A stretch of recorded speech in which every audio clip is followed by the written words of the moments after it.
12 বছর ধরে ওয়াজ করি, কর্তৃপক্ষ এটাই নিয়া মাইরা এরপরে স্টেজে বসায়। তো এই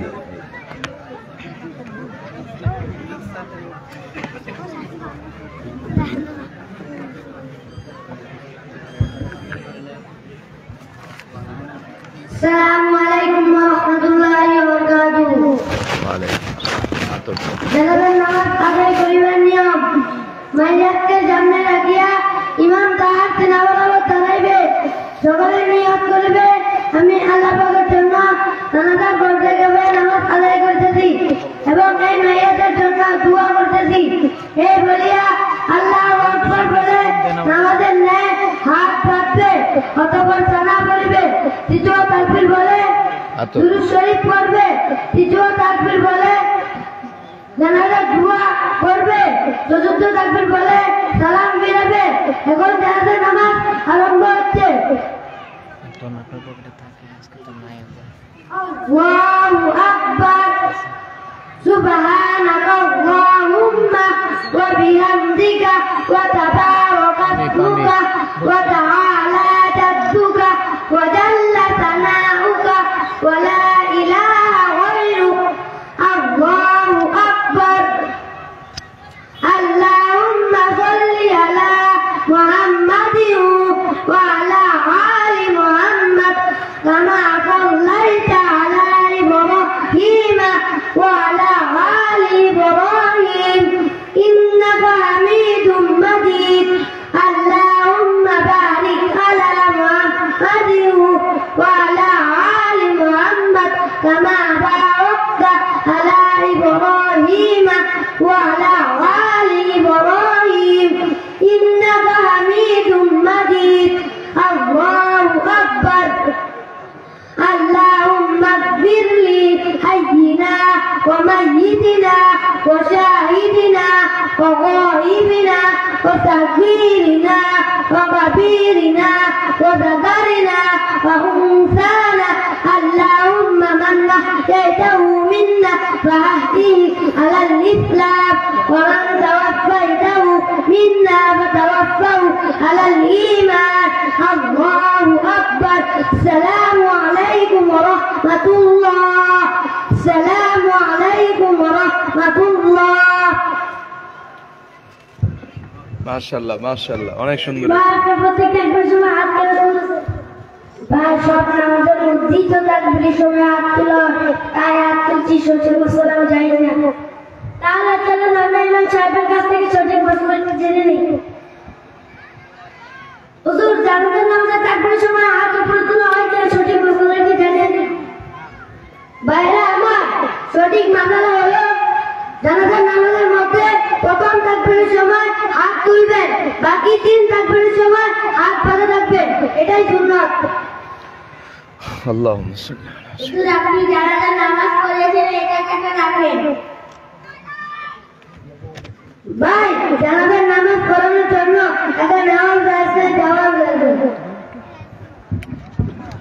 বেশি তুলে তো চোখে বাঁধে রে ভাই, এটা তো আপনি উল্টায় দিবেন, এমনি দিছেন কা? এটা কেমন হইলো?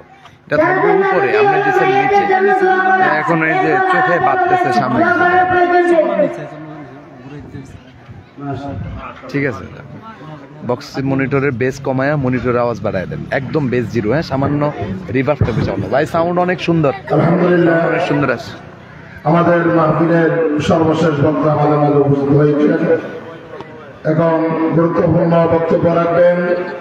আমরা যারা দাঁড়ানো অবস্থায় আছি, মেহরবানি করে সকলে বসে পড়ি এবং সামনের যে সমস্ত জায়গাগুলা খালি পড়ে আছে আমরা ওগুলা ফিল আপ করার জন্য চেষ্টা করি।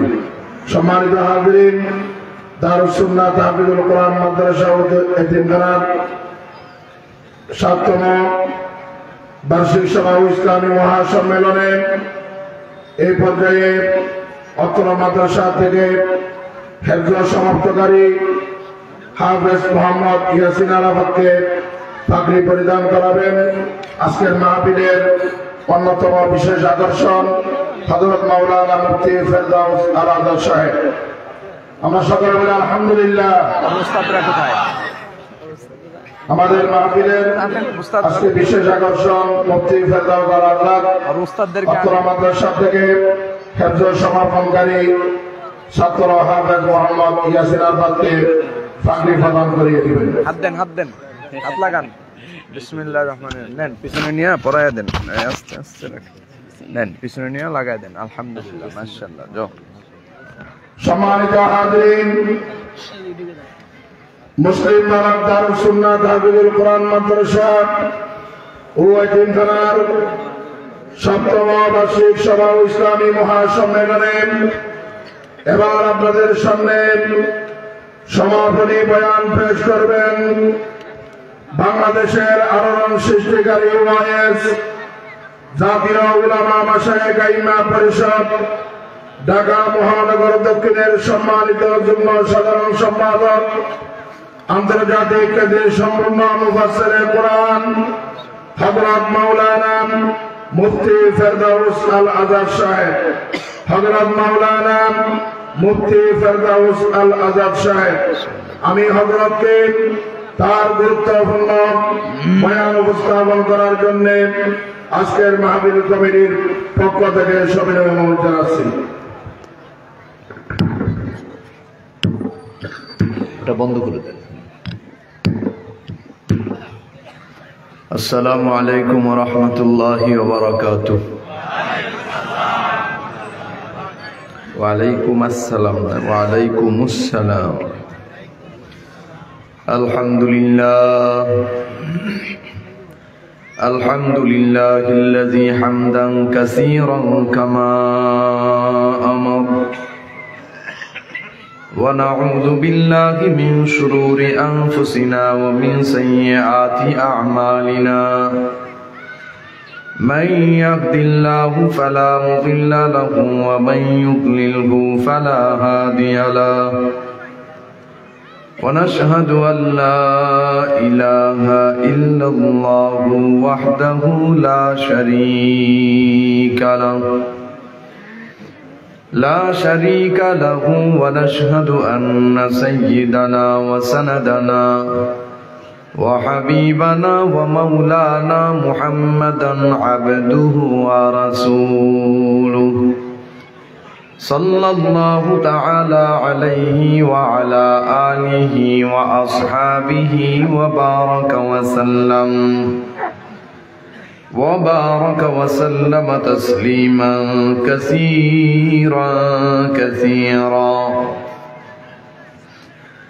الذي أرسله الله تعالى إلى كافة الناس بشيرا ونذيرا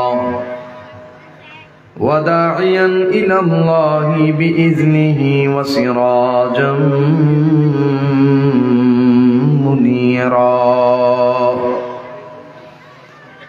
أما بعد فأعوذ بالله من الشيطان الرجيم. بسم الله الرحمن الرحيم.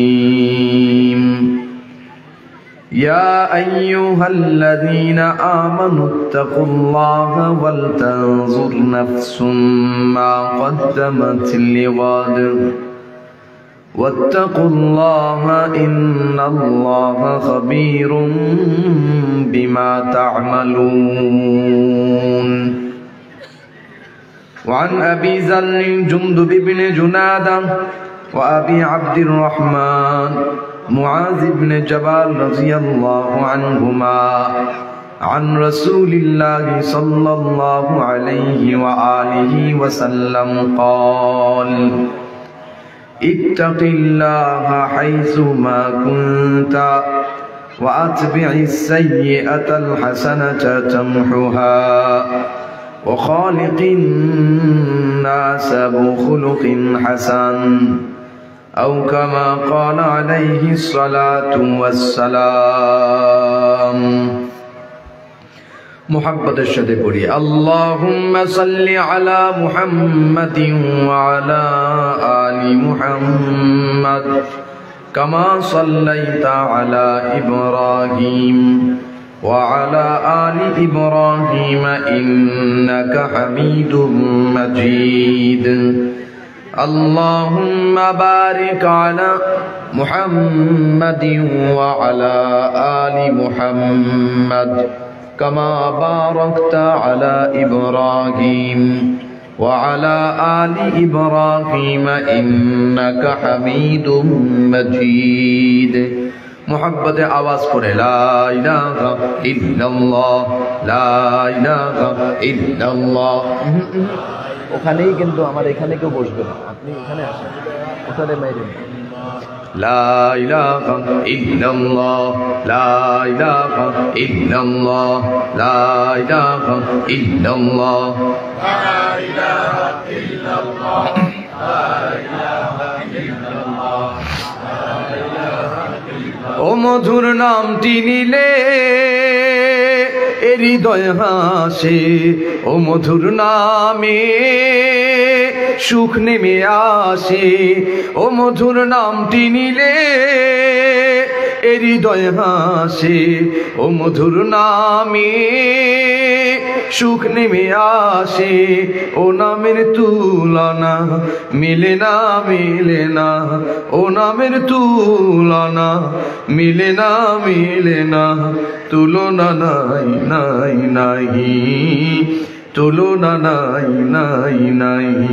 এসো না আল্লাহর নামে গান গাই, এসো না মনু প্রাণ জুড়াই, এসো না মনু প্রাণ জুড়াই।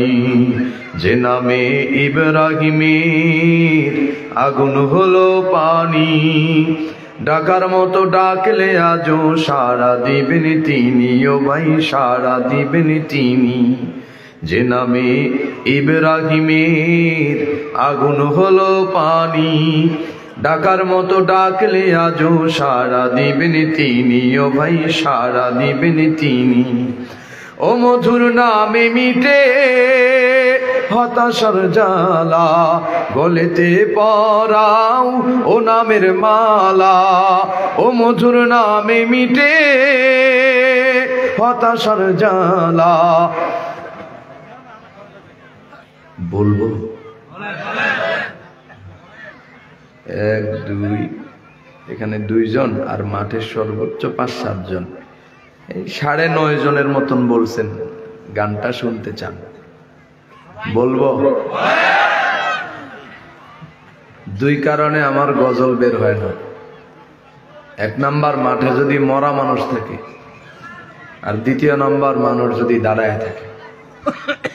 পিছনে তাকায়, আমি কি পিছনে তাকায় কইছি? আমি তো আপনাদের দিকে তাকায় কইছি, আপনারা পিছনে তাকায়। না না কাকা, কাকা বসেন, ওইটা দরকার। আমি গজল বলবো কিনা এটা এই 2 কারণের উপর নির্ভর করবে। ও মধুর নামে মিটে হতাশার জ্বালা, গলেতে পরাও, বের হইতেছে না, রাখলাম জমা পকেটে। কয় কারণ? 1 নাম্বার মাঠে, 2 নাম্বার ফ্ল্যাশ বন্ধ করে ভিডিও করে, ফ্ল্যাশে ডিস্টার্ব হয়। এবার আপনারা বুঝেন আমি বলবো কি বলবো না। তাইলে আমার 2টা কারণ ফিল আপ করতে হবে। 1 হইলো দাঁড়ায় থাকলে, আমি অনেক চেষ্টা করছি গাওয়ার জন্য, 2য়বারও চেষ্টা করলাম, গলার 3 স্তর পার হয়ে এই মুখের মধ্যে বাইজা রয়েছে। এখন আপনাদেরকে হয় জিন্দা হইতে হবে এবং মাঠে বসতে হবে, না হলে গজল শোনা কিছু করার নেই। ভিডিও যারা করতেছেন ফ্ল্যাশ বন্ধ করতে হবে, বারবার বলা যাবে, অনেক রাত হয়ে গেছে। গজলটা বলবো, আপনারা জিন্দা, যারা দাঁড়ায় রয়েছে তারা কি কয়? হ্যাঁ, ওই খালি পিছনে তাকায়। খালি কি পিছনে দাঁড়ায় রয়েছে মানুষ, আর দাঁড়ায় রয়ে নেই কোথাও। আচ্ছা, যদি আপনারা জিন্দা হন তাহলে দুঃখজনক বিষয় হলো, বলছিলাম যে আসেন একটু জিকির করি, আপনারা করেন নাই, বুঝা গেল আপনারা মরা। জিন্দা মানুষের জবান বন্ধ থাকে না, একদম দিল থেকে জবান খুলে প্রত্যেকে আওয়াজ করে 1 মিনিট জিকির করব। এর ফাঁকে সামনে কারো ফাঁকা থাকবে না, যার সামনে ফাঁকা নাই তিনিও সামনে আগাবেন। মহব্বতে লা ইলাহা ইল্লাল্লাহ, লা ইলাহা ইল্লাল্লাহ, লা ইলাহা ইল্লাল্লাহ, লা ইলাহা ইল্লাল্লাহ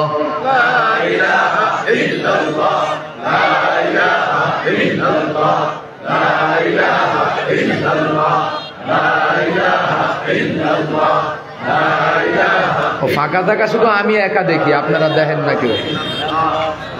দেলোয়ার ভাই দেখেন? আমার চোখে কি হইলো কি জানি, আল্লাহ কি দিল, আমি খালি ফাঁকাই দেখি, হেরা ফাঁকা দেখে না।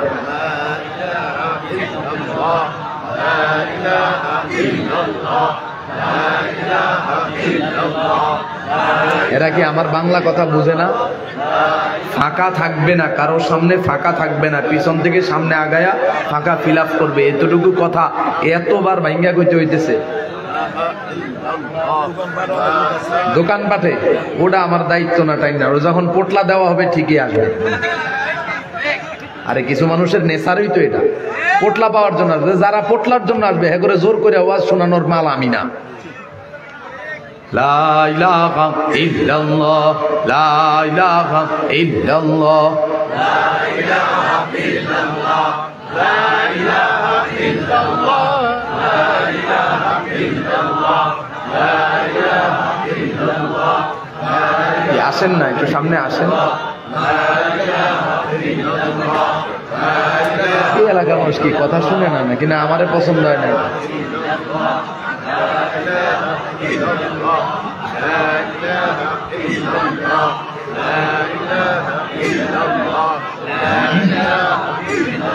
লা ইলাহা ইল্লাল্লাহু মুহাম্মাদুর রাসূলুল্লাহ সাল্লাল্লাহু আলাইহি ওয়া আলিহি ওয়া সাল্লাম। আলহামদুলিল্লাহ, দারুস সুন্নাহ তাহফিজুল কোরআন মাদ্রাসা ও এতিমখানা, বৃহত্তর মুসলিম ব্লক, মারিশা, বাঘাইছড়ি, রাঙামাটি, পার্বত্য জেলা এর আয়োজনে ৭ম বার্ষিক সভা ও ইসলামী সম্মেলন সভাপতিত্ব করছেন অত্র মাদ্রাসার মুহতারাম সভাপতি জনাব মোহাম্মদ নুরুল ইসলাম সাহেব। বয়ান পেশ করেছেন ওলামায়ে কেরাম, উপস্থিত হযরত ওলামায়ে কেরাম, সামনে উপস্থিত দিনদার ইমানদার মর্দে মুমিন তাওহীদি জনতা, আমন্ত্রিত মেহমান বৃন্দ, পর্দার আড়ালে বয়ান শ্রবণরতা সম্মানিত মা ও বোনেরা, সকলকে আন্তরিক মোবারকবাদ জানিয়ে সে মহান রব্বুল আলামিন জাল্লা শানুহু তাআলা ওয়া বারাকাতুহু দরবারে অসংখ্য শুকর ও সুজুদ আদায় করি যে আল্লাহ রাব্বুল আলামিন আমাকে আপনাকে দৌলতে ঈমান দান করেছেন, মুসলমান হিসেবে কবুল করেছেন, জাগতিক দুনিয়ার সমস্ত ব্যস্ততা থেকে মুক্ত করে হায়াতের কিছু সময় গুনাহমুক্ত এই মজলিসে, গুনাহ মাফের এই মজলিসে কাটানোর তৌফিক দান করেছেন। সে মহান রব্বুল আলামিনের শাহী দরবারে দিল থেকে জবান খুলে সকলের সমস্বরে শুকর গুজার করি আলহামদুলিল্লাহ। এই মনিটরগুলো দাঁড়া করায় দেন, এই যে দাঁড়া করায় দেন, সাউন্ড সুন্দর আছে, যেটার কারণে গুম গুম করে ওটা কমায় দেন, যেটার কারণে গুম করে উঠে বাসি বাইজা উঠে ওটা কমায় দেন। মুহতারাম হাজিরিন, অনেক রাত্র হয়ে গেছে, বিশেষ করে যেই রাস্তা আপনাদের এবং এই এলাকায় যে মানুষ বাস করে বোঝা বড় মুশকিল। আমি অত্যন্ত অসুস্থ হয়ে পড়ছি প্রায় আস্তে আস্তে, আমার গাড়ি নষ্ট হয়ে গেছে, গাড়ি রাস্তায় রেখে যে আমাদের দেলোয়ার ভাই খাগড়াছড়িতে এক পিস, খাগড়াছড়িতে এক পিস শারমিনের জামাই, আল্লাহর হাতে বানাই না। আসলে ভাই আমাকে খুব ভালোবাসে, আমিও খুব মহাব্বত করি, এজন্য মজা করলাম। এই দেলোয়ার ভাই ইমার্জেন্সি পরে গাড়ি একটা ভাড়া করাইয়া সেই গাড়িতে করে আমরা আসছি। আমার সেই গাড়ি এখনো সেই খাগড়াছড়ি রোডে রাস্তার উপরে। অতএব রাত্র গভীর হয়ে গেছে, আমি যেই মুরব্বীদের নির্দেশনা মেনে চলি তাদের নির্দেশনা অনুযায়ী 11:15টার বাইরে মাহফিল না করা। ফজরের নামাজ আছে সামনে অনেক লম্বা, কেউ যদি ফজর না পড়ে এই ওয়াজ করে কি লাভ? এই জন্য সব মিলাইয়া তারপরও মাদ্রাসার স্বার্থে, দিনী প্রতিষ্ঠানের স্বার্থে একটু হয়তো দেরি হয়েছে, কর্তৃপক্ষ ওইভাবে গুছাইতে, সব আলোচক আছে। তো যাই হোক, অনেক রাত হয়ে গেছে, এখন বেশি রাত করার আর সুযোগ নাই। এখন ইনশাআল্লাহ আমরা মুখতাসার কিছু কথা বলে মুনাজাত দেব ইনশাআল্লাহ। কালামে হাকিম থেকে সূরা হাশরের 18 নম্বর আয়াতে কারিমা এবং নবীজি আলাইহিস সালাতু ওয়াস সালামের অসংখ্য মোবারক হাদিস থেকে একখানা হাদিস তেলাওয়াত করেছি, সহি সনদে বর্ণিত। আল্লাহ রাব্বুল আলামিনের দরবারে তৌফিক কামনা করে আপনাদের কাছে দোয়া চাই। তিলাওয়াতকৃত আয়াত এবং মুবারক হাদিস অনুযায়ী এমন কিছু কথা আল্লাহ তাআলা আমি নাখান্দা নালায়েকের নাপাক জবানে বের করে দেন, যে কথাগুলো সর্বপ্রথম আমার অতঃপর আপনাদের সকলের আমলি জিন্দেগিতে কাজে লাগবে। বলুন আল্লাহুম্মা আমিন। আমি সামনে বসাইছি মূলত জিন্দা মানুষদেরকে। কাদেরকে? হ্যাঁ, তিনজনে জিন্দা। আমি নিজেও ঘুমাইতেছি বৈশা বৈশা, আপনারাও ঘুমান, তাহলে কেমন হইলো? আমি চোখে পানি দিলাম, দেখলেন না? ঘুমে চোখ বন্ধ হয়ে আসতেছে। আর আপনারাও ঘুমান, আমিও ঘুমাই, তাহলে কেমন হইলো? আপনারা জিন্দা হন, আমার একটু ধাক্কা দেন, তাহলে মোটামুটি কথা বলা যায় না? মোনাজাত হবে, একটু কথা বলবো তো ইনশাআল্লাহ। দুই হাত উঠান, দুই হাত উঠান। নারায়ে তাকবীর। হাত নামান, দরকার নেই। মহিলা প্যান্ডেল আসেনি? আছে মসজিদের দুই তলায় না, নাইলে বলতাম যে মহিলা প্যান্ডেলে মাইক্রোফোনটা আজকে ফিট করতে, ওখানে আওয়াজ করতাম না। আপনাদের যে অবস্থা, জিন্দা মানুষের তাকবীরের আওয়াজ এইটা। হাত উঠান বরাবর, সবাই বরাবর টান টান করেন, বরাবর দুই হাত। নারায়ে তাকবীর। হাতও উঠে না, আওয়াজ হয় না, দুই হাত। নারায়ে তাকবীর। কেউ আপনারা কোন নেন, স্টেজের উপর আপনারা আওয়াজ করেন না, জোরে। নারায়ে তাকবীর। কোরআন সুন্নাহর আলো সারা বিশ্বে জালো। আজকের মাহফিল কবুল হোক, কবুল হোক। নারায়ে তাকবীর। আলহামদুলিল্লাহ। হাত নামান। একটু দানা করাই দিতে বলছিলাম মনিটর গুলা, বসছে ওনাদের কারণে আমার সাউন্ড আসতেছে না। শুনেন, সব শেষ, এখন তেলাওয়াতকৃত আয়াতের তরজমা ইনশাআল্লাহ। আল্লাহ বলেন, বিসমিল্লাহির রহমানির রহিম। ইয়া আইয়ুহাল্লাযীনা আমানুত্তাকুল্লাহ ওয়াল তানজুর নাফসুম মা কদ্দামাত লিগাদ ওয়াত্তাকুল্লাহ ইন্নাল্লাহা খাবীরুম বিমা তা'মালুন। হে ঈমানদার, আল্লাহকে ভয় করো এবং আগামীর যে সফরে তুমি রওনা হইছ, ওই সফরের জন্য তোমার থলিতে কি প্রস্তুতি আছে, কি গুছাইছ, কি নিছ? Mobile charger, mobile, panjabi, shirt, গেঞ্জি, যা যা লওয়ার জন্য জরুরি সফরের, এগুলা সব নিছ কিনা? আর এগুলো নেয়ার ক্ষেত্রে নীতিমালা ফলো করছো কিনা? আবারও আল্লাহ বলেন, ওয়াত্তাকুল্লাহ ইন্নাল্লাহা খাবীরুম বিমা তা'মালুন।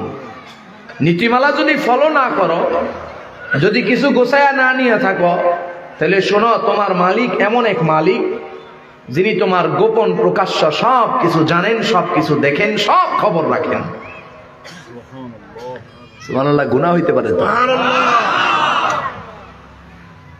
দুনিয়াবি নিজাম অনুযায়ী যারা ইমানদার, তারা আল্লাহর পেয়ারা।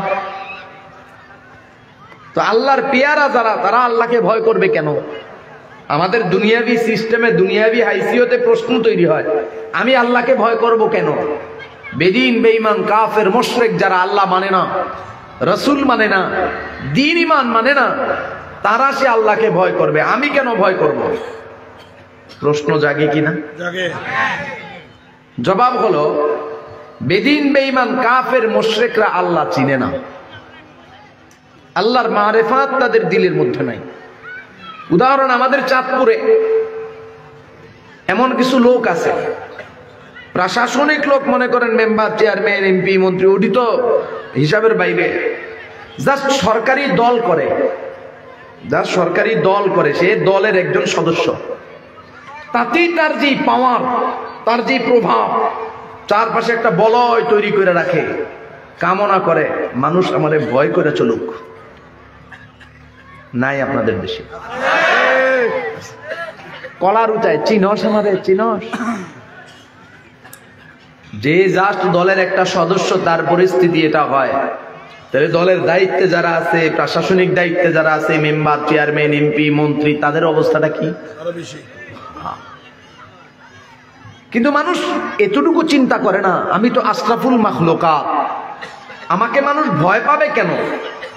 আমি তো বুক উঁচায়া সিনা টান কইরা মানুষকে বলবো আমি দেশের মানুষের স্বার্থে, দেশের মানুষের কল্যাণের জন্য কাজ করি, দেশের মানুষ আমাকে মোহাব্বত করে, এটা বলার কথা ছিল। ভয় করে এটা কেন বলবা? কথা কয় না। আরে ভয় তো মানুষ রাস্তার একটা নেড়ি কুত্তারেও পায়। কথা কয় না। এটা রাস্তার নেড়ি কুত্তারে মানুষ ভয় পায় না, তো তোমাকে ভয় পাবে কেন মানুষ? তুমি আশরাফুল মাখলুকাত।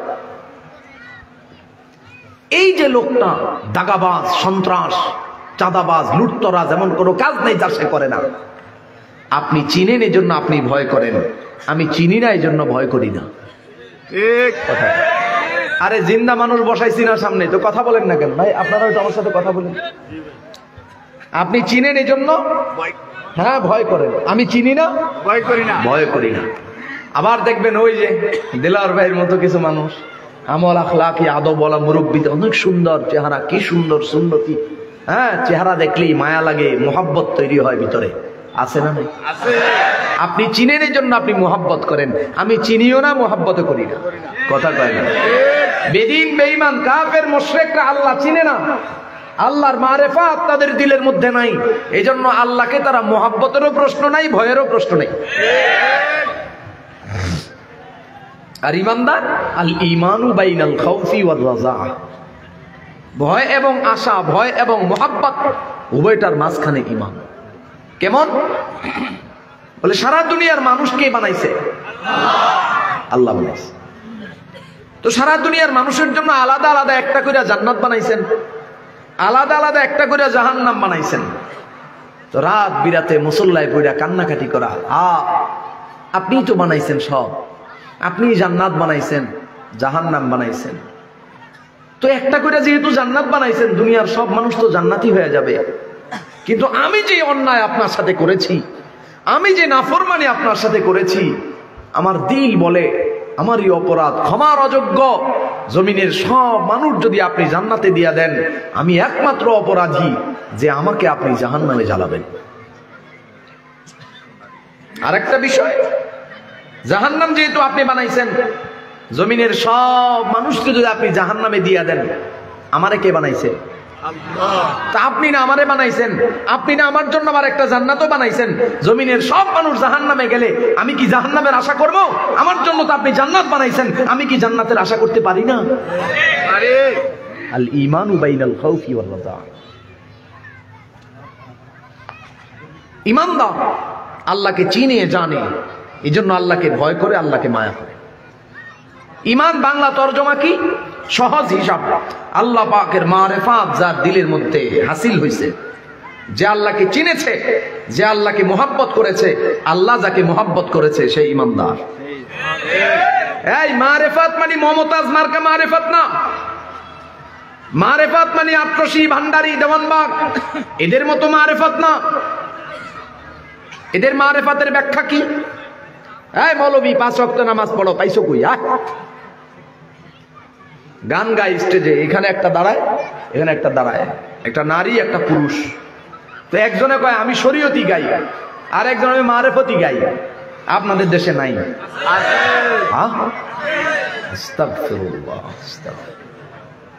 তো শরীয়তি মারেফতির গানের মূল বিষয় কি? 5 ওয়াক্ত নামাজের কথা লেখা নাই কোরআনে প্রমাণে, মারেফতের নামাজের ভেদ কয়জনে জানি।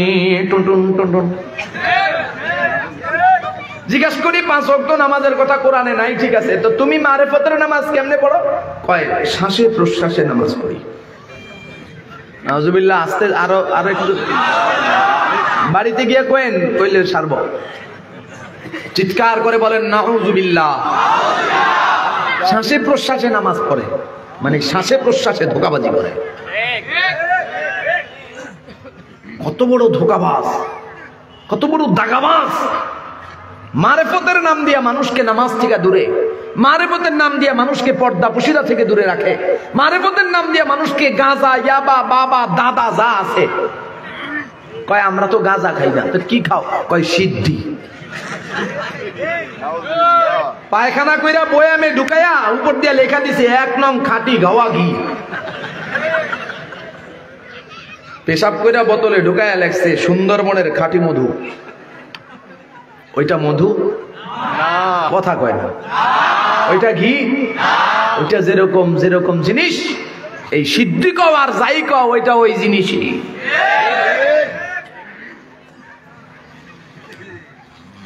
আল্লাহ আল্লাহ আমাদেরকে এদের থেকে হেফাজত করেন। পীর নাম দিয়া, দরবার নাম দিয়া, আশেকে রসুল নাম দিয়া, মহাপবিত্রের নাম দিয়া, ওরস মুবারকের নাম দিয়া, এই সবগুলা আমাদের ঈমান চুরি করে। পীরগিরি আর মাজার পূজা চলছে দেশটা জুড়িয়া, সেরেকি আর ভণ্ডামিতে দেশটা গেছে ভরিয়া। পীরগিরি আর মাজার পূজা চলছে দেশটা জুড়িয়া, সেরেকি আর ভণ্ডামিতে দেশটা গেছে ভরিয়া। গাজার কলকে টান মারিয়া, গাজার কলকে টান মারিয়া দেখায় খাজার শান। ওরা শিক্ষিত শয়তান, ওরা শিক্ষিত শয়তান, ওরা শিক্ষিত শয়তান। তাই বলে আহলে হক পীর মাশায়েখ আসেনি না? অস্বীকার করার সুযোগ আছে? আহলে হক পীর মাশায়েখ অস্বীকার করার সুযোগ আছে? যাদের বদৌলতে, যাদের রক্ত ঘামের বদৌলতে, যাদের জীবনের বদৌলতে আমরা সঠিক ঈমান, সঠিক ইসলাম পেয়েছি। কেউ কেউ কয় তোমার ঘরে আব্বা আছে? হ্যাঁ। আম্মা আছে? হ্যাঁ।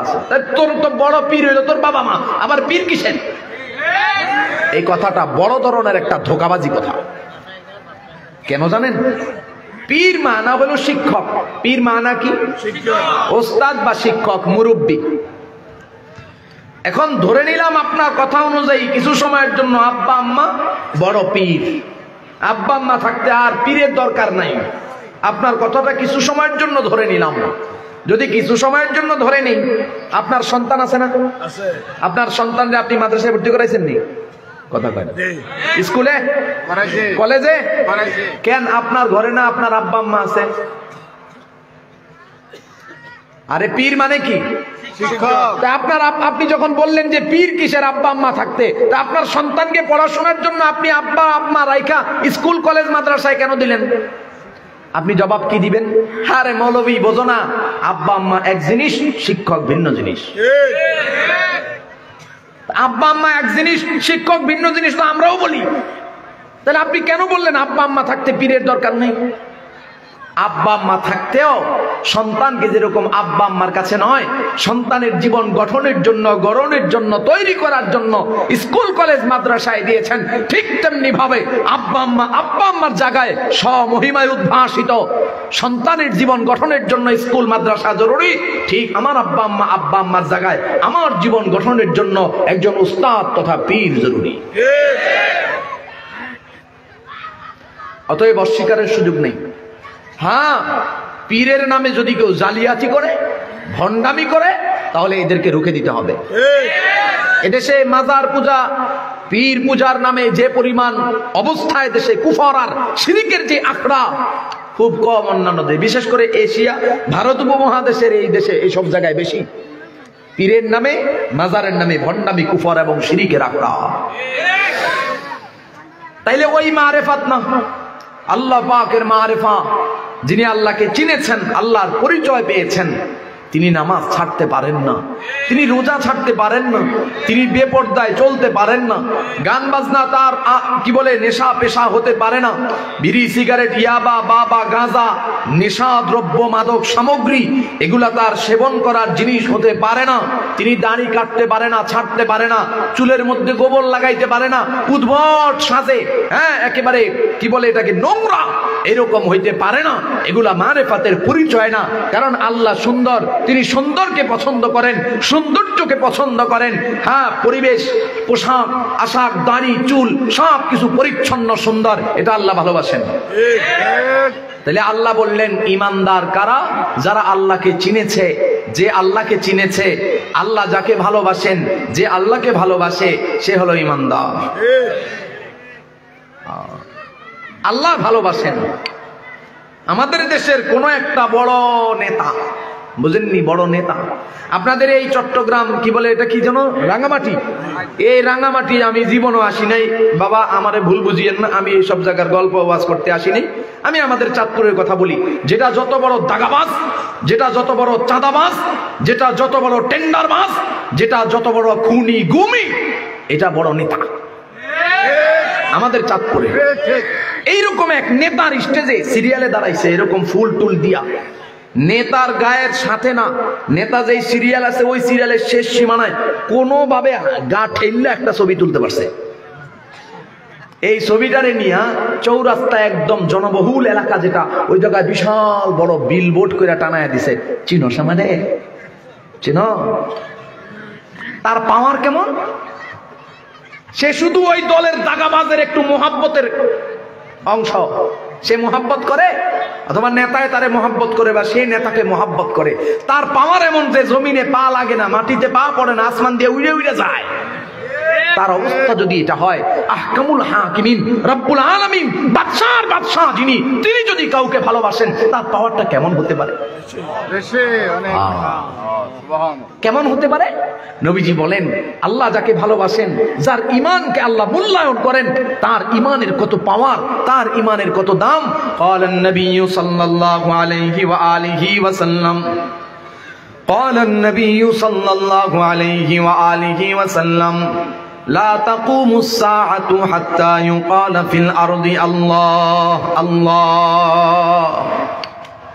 পৃথিবীর জমিনে আল্লাহ আল্লাহ বলনেওয়ালা একজন ইমানদার নারী অথবা পুরুষ জমিনে যতদিন পর্যন্ত থাকবে, যতক্ষণ পর্যন্ত থাকবে, ততক্ষণ পর্যন্ত আসমান আসমানের জায়গায় থাকবে, জমিন জমিনের জায়গায় থাকবে, চন্দ্র সূর্য আপন আপন জায়গায় বহাল থাকবে, যার যার ডিউটি সব জায়গায় সুন্দরভাবে পালন করতে থাকবে। আসমান আল্লাহ ধ্বংস করবে না, জমিন আল্লাহ ধ্বংস করবে না, তারকারাজিগুলা খসে খসে পড়বে না, পাহাড়গুলো তুলার মতো উঠতে থাকবে, এরকম না, বিষয়টা তা না। আল্লাহ কিয়ামত কায়েম করবে না। একজন ইমানদার আল্লাহ আল্লাহ বলনেওয়ালা নারী অথবা পুরুষ জমিনে যতক্ষণ থাকবে। একজন ইমানদারের ইমানের এত দাম, একজন ইমানদারের ইমানের এত পাওয়ার।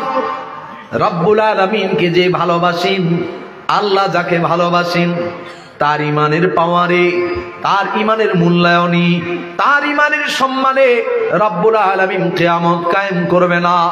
যেদিন, যখন, যেই মুহূর্তে জমিন থেকে সর্বশেষ আল্লাহ আল্লাহ বলনেওয়ালা লোকটা বিদায় হয়ে যাবে, আসমানটা আল্লাহ তাআলা আসমানের জায়গায় রাখা মুনাসিব মনে করবে না, চন্দ্র সূর্যগুলা আপন আপন জায়গায় থাকবে না, জমিনটা আপন জায়গায় বহাল থাকবে না, সমস্ত কিছু রব্বে কাবা ধ্বংস করে দিবেন, কিয়ামত কায়েম হবে।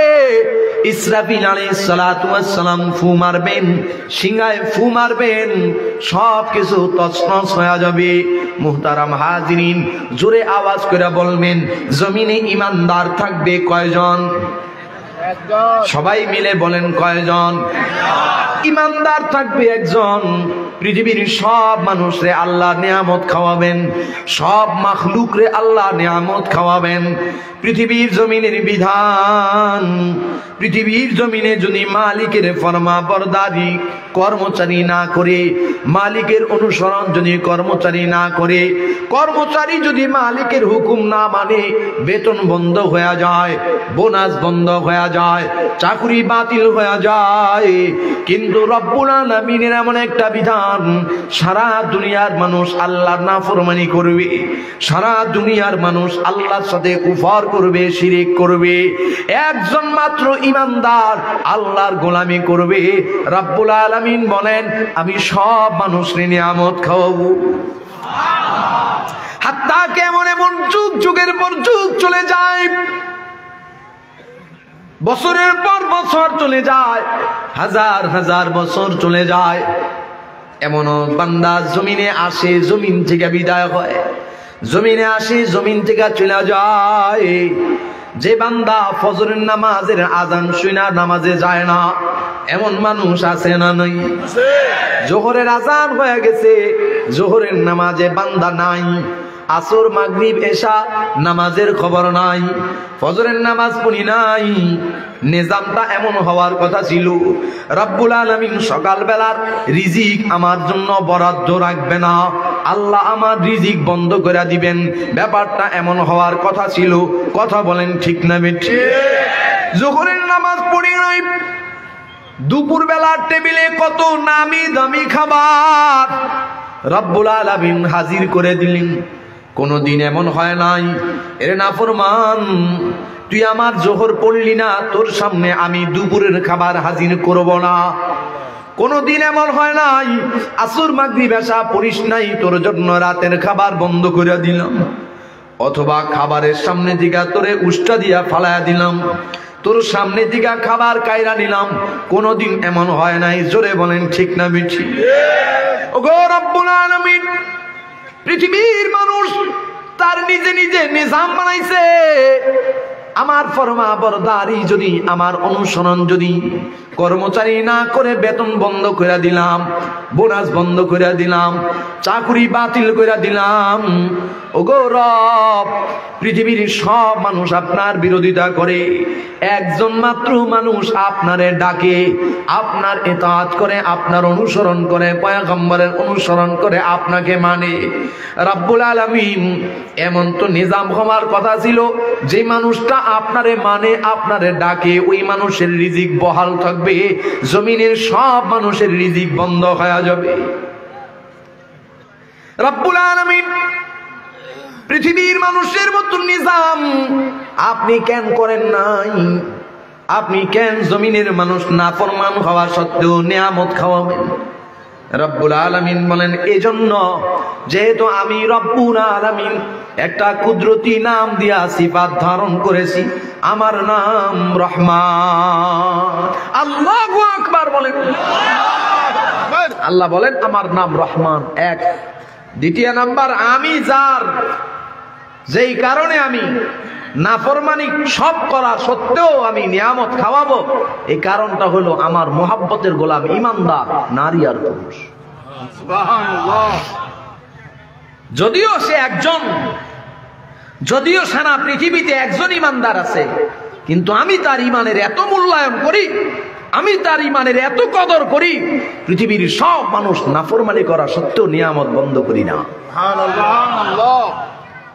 খেয়াল করেন, জিজ্ঞাসা করি, আল্লাহ আপনি রহমান, তো কতটুকু রহমত, কতটুকু দয়া আপনার কুদরতি অন্তরের মধ্যে আছে? সাদ নাই ওখানে, আমার সাদ নাই। সাদ কই গেল? পানি লাগলাম, গরম পানি।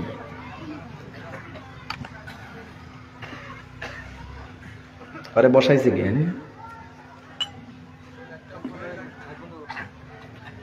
কি জন্য বলতেছিলাম? কি পরিমাণ রহমত, কি পরিমাণ দয়া আপনার কুদরতি অন্তরে। মিলাই দেন, মিলাই দেন। আল্লাহ বলেন আমার কুদরতি অন্তরে কি পরিমাণ দয়া, কি পরিমাণ মায়া। এটা বোঝার জন্য যে এলেম দরকার, যে আকল দরকার, অতটুকু এলেম, অতটুকু আকল তোমার মস্তিষ্কের মধ্যে আমি আল্লাহ দেই নাই। সুবহানাল্লাহ। আরো মিলান। আল্লাহর কুদরতি অন্তরে কি পরিমাণ দয়া, এটা বোঝার জন্য জমিনের কোন মানুষের ব্রেনে, মস্তিষ্কে আল্লাহ অতটুকু এলেম দেয় নাই। তবে মুফাসসিরিন হযরতগণ ব্যাখ্যা করছেন বুঝার জন্য যে আল্লাহর কুদরতি অন্তরে কি পরিমাণ দয়া হইতে পারে, কি পরিমাণ দয়া থাকতে পারে আল্লাহর কুদরতি অন্তরে, এটা বোঝার জন্য মুফাসসিরিন কেরাম একটা উদাহরণ দিয়েছেন। বলবো? একটু মোহাব্বতে বলেন আল্লাহ আল্লাহ আল্লাহ। সবাই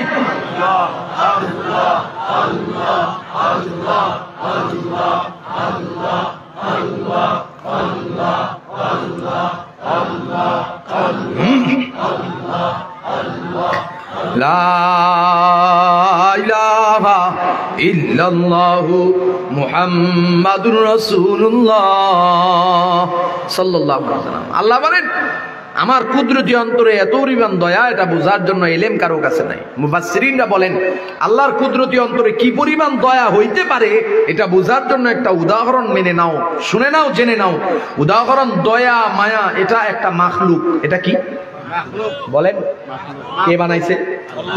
আল্লাহ তাআলা এই দয়া মায়ার একটা সাগর বানাইছেন। উদাহরণ, এই সাগরটাকে আল্লাহর সামনে টাইনে আনছেন। 100টা ভাগ করেছেন। জোরে বলেন কয় ভাগ? 100 ভাগ করে 99 ভাগ দয়া মায়া আল্লাহ তাআলা আল্লাহর কুদরতি সিনার মধ্যে ঢুকায়া নিছেন। বাকি রইল কয় ভাগ? এই 1 ভাগ দয়া মায়া আল্লাহ তাআলা আবার 100 ভাগ করেছেন। এই 100 ভাগ দয়া মায়া থেকে রব্বুল আলামিন 99 ভাগ দয়া মায়া আল্লাহর হাবিব মুহাম্মদুর রাসূলুল্লাহ সাল্লাল্লাহু আলাইহি ওয়া আলিহি ওয়াসাল্লামের সিনার মধ্যে ঢুকায়া দিয়েছেন। বাকি রয়েছে কয় ভাগ? এই 1 ভাগ 100 ভাগের 1 ভাগ না, এই 100 ভাগের 200 ভাগ, 200 বার ধুয়া ধুয়া ধুয়া ধুয়া যেটা আসছে, ওই 200 বার ধোয়া থেকে যে 1 ভাগ দয়া মায়া বাকি আছে, এই 1 ভাগ দয়া মায়া আল্লাহ তাআলা বন্টন করছেন তামাম নবী, তামাম রাসূল, তামাম আউলিয়া, তামাম মানুষ, তামাম মাখলুক, গরু ছাগল পশু পাখির ভিতরে দয়া মায়া আসেনি? তাদের ভিতরেও আল্লাহ তাআলা ওই 1টা ভাগ দয়া মায়া সব বন্টন করেছেন। মুহতারাম হাজিরিন, খেয়াল করেন, ওই অনুযায়ী বন্টন অনুযায়ী আমার আপনার দিলের মধ্যে কি পরিমাণ দয়া, আমার আপনার দিলের মধ্যে কি পরিমাণ মায়া, কতটুকু দয়ার ভাগ আমি আপনি পেয়েছি, অনুবীক্ষণ যন্ত্র দিয়া তালাশ করলেও ওজন দেওয়া যাবে না, দেখা যাবে না। এই যে খালি চোখে দেখুন যায় না, অনুবীক্ষণ যন্ত্র দিয়া তালাশ করে পাওয়া যায় না।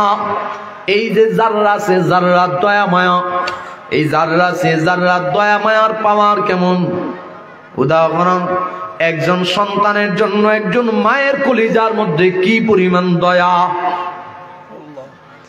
সন্তানের জন্য বাবার কলিজার মধ্যে কি পরিমাণ দয়া, বাবা মায়ের জন্য সন্তানের কলিজায় কি পরিমাণ দয়া, স্বামীর জন্য স্ত্রীর কলিজায় কি পরিমাণ দয়া, স্ত্রীর জন্য স্বামীর কলিজায় কি পরিমাণ দয়া। মুহতারাম হাজিরিন, খেয়াল করেন, এই যে জাররা সে জাররা দয়া, এই দয়া মায়ার পাওয়ার যদি এমন হয়, গত কয়েক বছর আগে ঢাকার চক বাজারে আগুন লাগছে, জানেন কি নাম? আমাদের মুফাসসিরে কোরআন মাওলানা মুফতি রাফি বিন মুনির ভাইয়ের বাসায় আগুন লাগছে। ওই ঘরের 4 তলা না যেন 5 তলা একটা রুমের মধ্যে চারদিকে দাউ দাউ দাউ দাউ করে আগুন জ্বলতেছে। একজন মা তার দুধের সন্তান নিয়ে একটা রুমের মধ্যে আটকায়া গেছে। ঘরের মধ্যে আগুন ঢুকতেছে, মা একবার ডান পাশে দৌড়ায়, একবার বাম পাশে দৌড়ায়, নিজের জন্য নয়, সন্তানকে কিভাবে বাঁচাবো সন্তানের জন্য পেরেশান হয়ে গেছে। হঠাৎ করে মা জানালাটা খুললেন, জানালার ফাঁক দিয়া সন্তানের হাতে এইভাবে ধরে সন্তানকে বাহিরে ধরলেন, সন্তানকে নিচে ছেড়ে দিবেন। কিন্তু যখন নিচের দিকে তাকাইলেন, মায়ের কলিজার মধ্যে শক্তি সাহস যোগায় নাই সন্তানকে ছেড়ে দিই। আগুন থেকে বাঁচানোর জন্য সন্তান যেন মারা না যায়, পুইরা না যায়, এজন্য সন্তানকে বাঁচানোর জন্য নিচে ছেড়ে দিব। নিচে যদি ছাইরা দেই সন্তান আরো কষ্ট পায়, মারা যাবে। এই চিন্তা থেকে সন্তানটা আর তিনি ছাড়েন নাই, হাত দিয়া জানালার বাইরে সন্তানকে ঝুলায় রাখছেন। সারা দুনিয়ায় মিডিয়ায় গরম হয়ে গেছে, সংবাদ ফলো করা হয়েছে, ফলো আপ করা হয়েছে। এখনো ইউটিউবে সার্চ দিলে দেখতে পারবেন, পত্র পত্রিকায় এসেছে, টেলিভিশনে দেখাইছে, মায়ের শরীরের মধ্যে আগুন লেগেছে। স্বাভাবিকভাবে আমাদের শরীরের মধ্যে যদি একটু ব্যথা লাগে, কি পরিমাণ যন্ত্রণা কলিজা পর্যন্ত পৌঁছায় যায়। ব্যথা থেকে পরিত্রাণের জন্য কত দৌড়াদৌড়ি, কত আয়োজন। ওই মায়ের গায়ের মধ্যে যখন আগুন লাগছে, বাম হাত দিয়া মা আগুন ছাড়ানোর চেষ্টা করে, ডান হাত দিয়া সন্তান বাহিরে ঝুলানো। সন্তানটারে মা একটা বারের জন্য নিচেও ফেলে দেয় নাই, ঘরের মধ্যেও ঢুকায় নাই। হাত দিয়া সন্তান ধরে রেখেছেন, কাপড় থেকে আগুন এবার শরীরে লেগেছে, আস্তে আস্তে করে মায়ের শরীরে আগুন জ্বলতেছে, পুরা শরীরটা আগুনে পুরা কয়লা হয়ে গেছে, কিন্তু ডান হাতে সন্তান ঝুলানো, সন্তান অক্ষত জীবন্ত ঝুলানো রয়েছে। ওরে নওজোয়ান, কথাটা আমি বললাম, বলতে সহজ হয়ে গেল, শুনতেও বড় সহজ মনে হলো, কিন্তু বাস্তবতা কত কঠিন এটা আমার জীবনেও বুঝবো না, আপনার জীবনেও বুঝবেন না।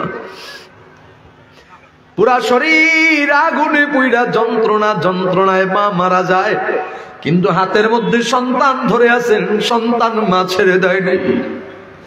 সন্তানের জন্য মায়ের কলিজায় কি পরিমাণ দয়া, সন্তানের জন্য মায়ের কলিজায় কি পরিমাণ মায়া, যেই দয়া মায়া যারা পরিমাণ দেখাও যায় না, পরীক্ষা নিরীক্ষা করার পরেও খুঁজে পাওয়া যাবে না।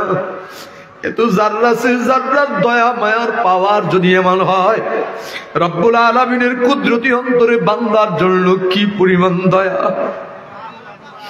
মুহতারাম হাজিরিন, কালামে হাকিমের একটা আয়াত, আয়াতুল কুরসি যার নাম, আয়াতুল কুরসির মধ্যে রব্বুল আলামিন দুইটা শব্দ প্রয়োগ করেছেন। আল্লাহ বলেন লা তাখুযুহু সিনাতুন ওয়ালা নাওম। আরে জমিনের নারী আর পুরুষ, ও আমার গোলাম, আমি রব্বুল আলামিনের কুদরতি চোখের মধ্যে তন্দ্রাও নাই, ঘুমও নাই। জিজ্ঞেস করি রব্বুল আলামিন, আপনার কুদরতি চোখের মধ্যে কেন ঘুম নাই, কেন তন্দ্রা নাই? রব্বুল আলামিন বলেন দুই কারণে আমার কুদরতি চোখে ঘুম নাই, তন্দ্রা নাই। জোরে বলেন কয় কারণ? বলবো নাকি? রব্বে কাবা বলেন এক নাম্বার কারণ, যে কারণে আমার কুদরতি চোখের মধ্যে ঘুম নাই, এক নাম্বার কারণ আল্লাহ তাআলা আমার মতো নাফরমানের দিকে তাকায়া বলেন, রে নাফরমান, জমিনের সব নাজ নিয়ামত দিয়ে তোরে বাঁচায় রাখছি, জমিনের সব দৌলত তোরে ফ্রি বানায়া দিলাম, যত দামি দামি দৌলত আছে সব ফ্রি বানায়া দিলাম। আমার দেওয়া নিয়ামত ভোগ করার পরে আমার নাফরমানি করলি, নামাজ পড়ো নাই, রোজা রাখো নাই, পর্দা করো নাই, হালাল খাও নাই, হারামের দিকে ধাবিত, অন্যায় ভাবে মানুষের সম্পদ নষ্ট করে মানুষের উপর জুলুম নির্যাতন কইরা, এইভাবে মানুষের ঠকায়া দেশের সম্পদ দেশের সম্পদ নষ্ট কইরা, জুলুম নির্যাতন আর এইরকম অন্যায় অনাচারের মধ্যে লিপ্ত হয়ে গেছো। তুমি যখন অন্যায় করো তখন চিন্তা করো জমিনের সব মানুষ ঘুমায় গেছে, অথবা এমন এমন জায়গায় অন্যায় গুলা করো জমিনের কোনো মানুষ দেখে নাই। রব্বুল আলামিন বলেন লা তাখুযুহু সিনাতুন ওয়ালা নাওম, জমিনের সব মানুষ ঘুমায় যাইবার পারে, জমিনের সব মানুষ অন্ধ হয়ে যাইবার পারে, জমিনের কোনো মানুষ দেখতেও না পারে এমন জায়গায় অন্যায় করো, এমন জায়গায় গুনাহ করো, যাই না নাও আমি রব্বুল আলামিনের কুদরতি চোখের মধ্যে তন্দ্রাও নাই, ঘুমও নাই, অন্ধত্বও নাই। জমিনের কেউ দেখুক আর না দেখুক, কে দেখে? আরো জোরে বলেন কে দেখে? রব্বুল আলামিন নাফরমান নারী আর পুরুষের দিকে তাকায়া বলেন লা তাখুযুহু সিনাতুন ওয়ালা নাওম, আমার কুদরতি চোখের মধ্যে দুর্বলতা নাই, আমার কুদরতি চোখের মধ্যে তন্দ্রা নাই, আমার কুদরতি চোখের মধ্যে ঘুম নাই। নাফরমান, তুই যা কিছু করবার না কর, কেউ দেখুক আর না দেখুক, আমি রব তাকায়া তাকায়া দেখি। অতএব আমার নজর থেকে বাইরে না, অন্যায় অপকর্ম যা করছিস মনে করতেছিস কেউ দেখে না, না বিষয়টা তা না, আমি দেখি। দ্বিতীয় নাম্বার কারণ কেন আমার চোখে ঘুম নাই, রব্বুল আলামিন বলেন কেন ঘুম নাই জানুনি? মুফাসসিরিন হযরতগণ বলেন আল্লাহ তাআলার কুদরতি অন্তরে বান্দার প্রতি দয়া মায়া, দয়া মায়া, দয়া মায়া বেশি। দয়া মায়া বেশি থাকার কারণে আল্লাহর কুদরতি চোখের মধ্যে ঘুম আসে না, তন্দ্রাও আসে না। আল্লাহু আকবার বলেন। জিজ্ঞাসা করেন আল্লাহর কুদরতি অন্তরে দয়া মায়া বেশি থাকার কারণে ঘুম আসে না, কেমন কথা? মুহতারাম হাজিরিন, আমাদের কলিজার মধ্যে দয়া মায়া আছে না নাই? আছে। আমরা ঘুমাই কি না? যদি আমরা ঘুমাই, আল্লাহর কুদরতি অন্তরে দয়া মায়া থাকলে আল্লাহর ঘুম নাই, কেমন কথা? বোঝানোর জন্য, বুঝার জন্য একটা উদাহরণ দেওয়া প্রয়োজন, বলবো নাকি? বিরক্ত হইতেছে? অন্ততপক্ষে আয়াতের তর্জমাটা শেষ করি ইনশাআল্লাহ। এমন একটা জামানা ছিল, এমন একটা সময় ছিল, যে সময় যে জামানায় আমরা আব্বার শাসনে ভয় পাইতাম, আম্মার শাসনে ভয় পাইতাম, শিক্ষকের শাসনে ভয় পাইতাম, উস্তাদের শাসনে ভয় পাইতাম। কথা কয় না? যেদিন থেকে আব্বার শাসন উঠে গেছে, আম্মার শাসনের ব্যাট উঠে গেছে, উস্তাদের শিক্ষকের শাসনের ব্যাট উঠে গেছে, ওই দিন থেকে সন্তান, স্টুডেন্ট, ছাত্র ছাত্রীগুলা বেয়াদব হওয়া শুরু হয়েছে। রাষ্ট্রীয়ভাবে আইন করা হয়েছে, ব্যাট দিয়ে ভয় দেখানো যাব না, মারামারি নাই, মারামারি তো বহুদূর, ভয় পর্যন্ত দেখানো যাবে না, ব্যাট নাড়ানো যাবে না, শিক্ষার রুমে, হল রুমে ব্যাট রাখা যাবে না, এটা আইন করা হয়েছে। তো ঠিক আছে, ওস্তাদ যেহেতু ছাত্র করে মারবে না, এটা আইন, তো ছাত্ররা এখন ব্যাট নিজেদের হাতে তুলে নিছে, ছাত্ররা এখন ওস্তাদের মারে। ঠিক বললেও ঠিক, না বললেও ঠিক, এটাই ঠিক। নকলে বাধা দিছ কেন? আমি নকল করব, তোর বাপের কি? কথা কই না? এই মিয়া মিছা কথা কই, কথা কর না কেন? আমি নকল করব, তোর বাপের কি? ছাত্র শিক্ষকের মুখের উপরে হাত নিয়া আমি নকল করবো, তোর বাপের কি? তুই আমার খাতা দে, নকল এনে রাখ। এটা চলে বাংলাদেশে। উদাহরণ, আব্বার শাসন নিয়ে আমরা ভয় পাইছি যখন, তখনকার ঘটনা।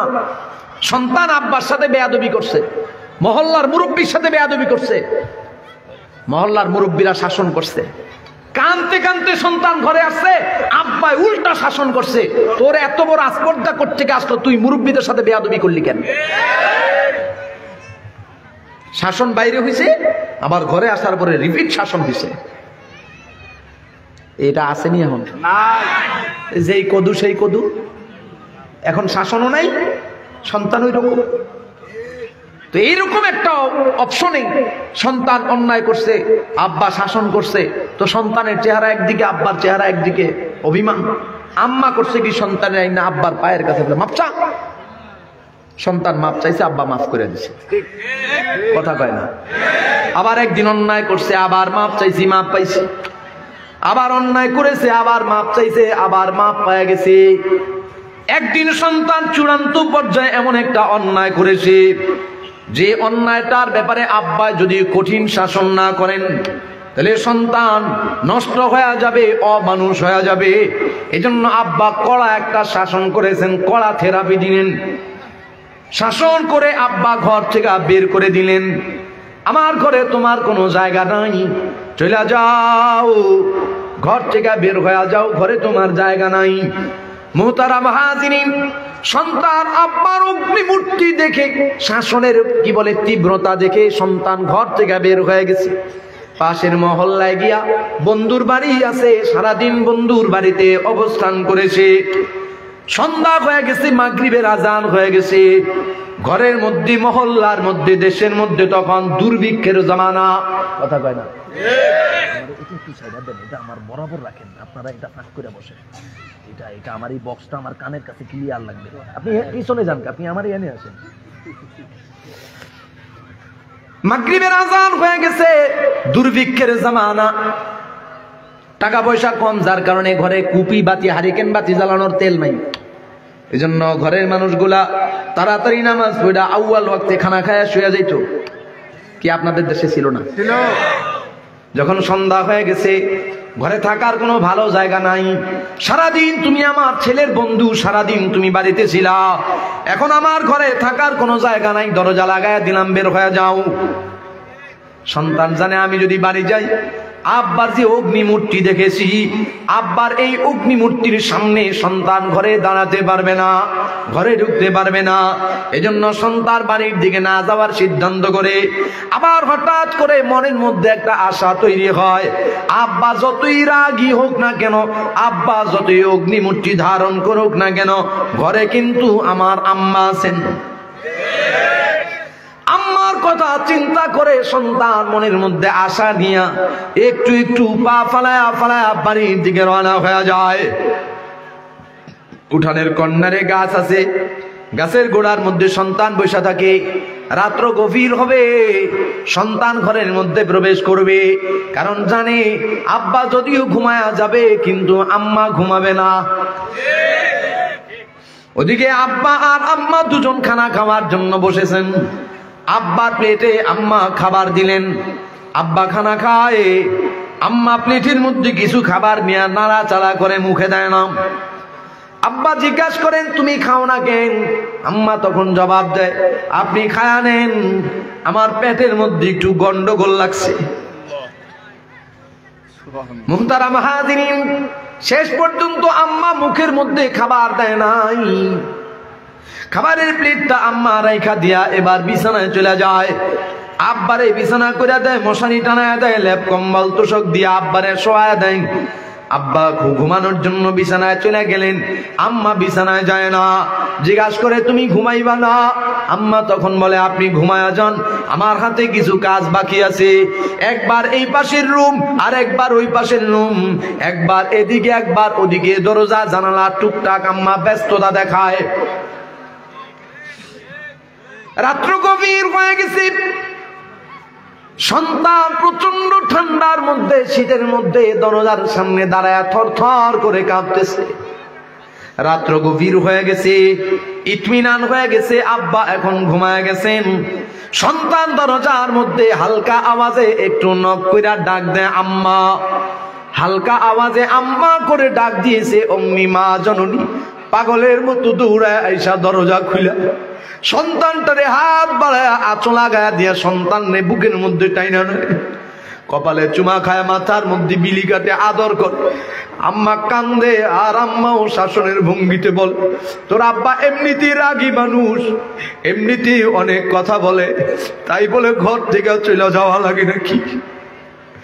আম্মা আদর করেন আর জিজ্ঞাসা করেন সারাদিন কোথায় ছিলি, সারাদিন খাবার খাইছিস না না খাইছিস? আম্মা অনেক কথাবার্তা জিজ্ঞাসা কইরা যেই প্লেটের মধ্যে আম্মা খাবারটা রাইখা দিলেন, ওই প্লেটটার সামনে টান দিয়া নতুন কিছু খাবার গুছায়া সুন্দর করে আদর কইরা পরম যত্নে সন্তানের মুখের মধ্যে তুলা দেয়। সন্তানের খাবার শেষ করার পরে আম্মা সন্তানের বিছানায় দিয়া, সন্তানের শোয়া দিয়া, মশারি টানায়া দিয়া যত্ন করে আম্মা এবার ঘুমাইবার যায়। জিজ্ঞাসা করি মা, আব্বা ঘুমায় গেল, আপনি কেন ঘুমাইলেন না?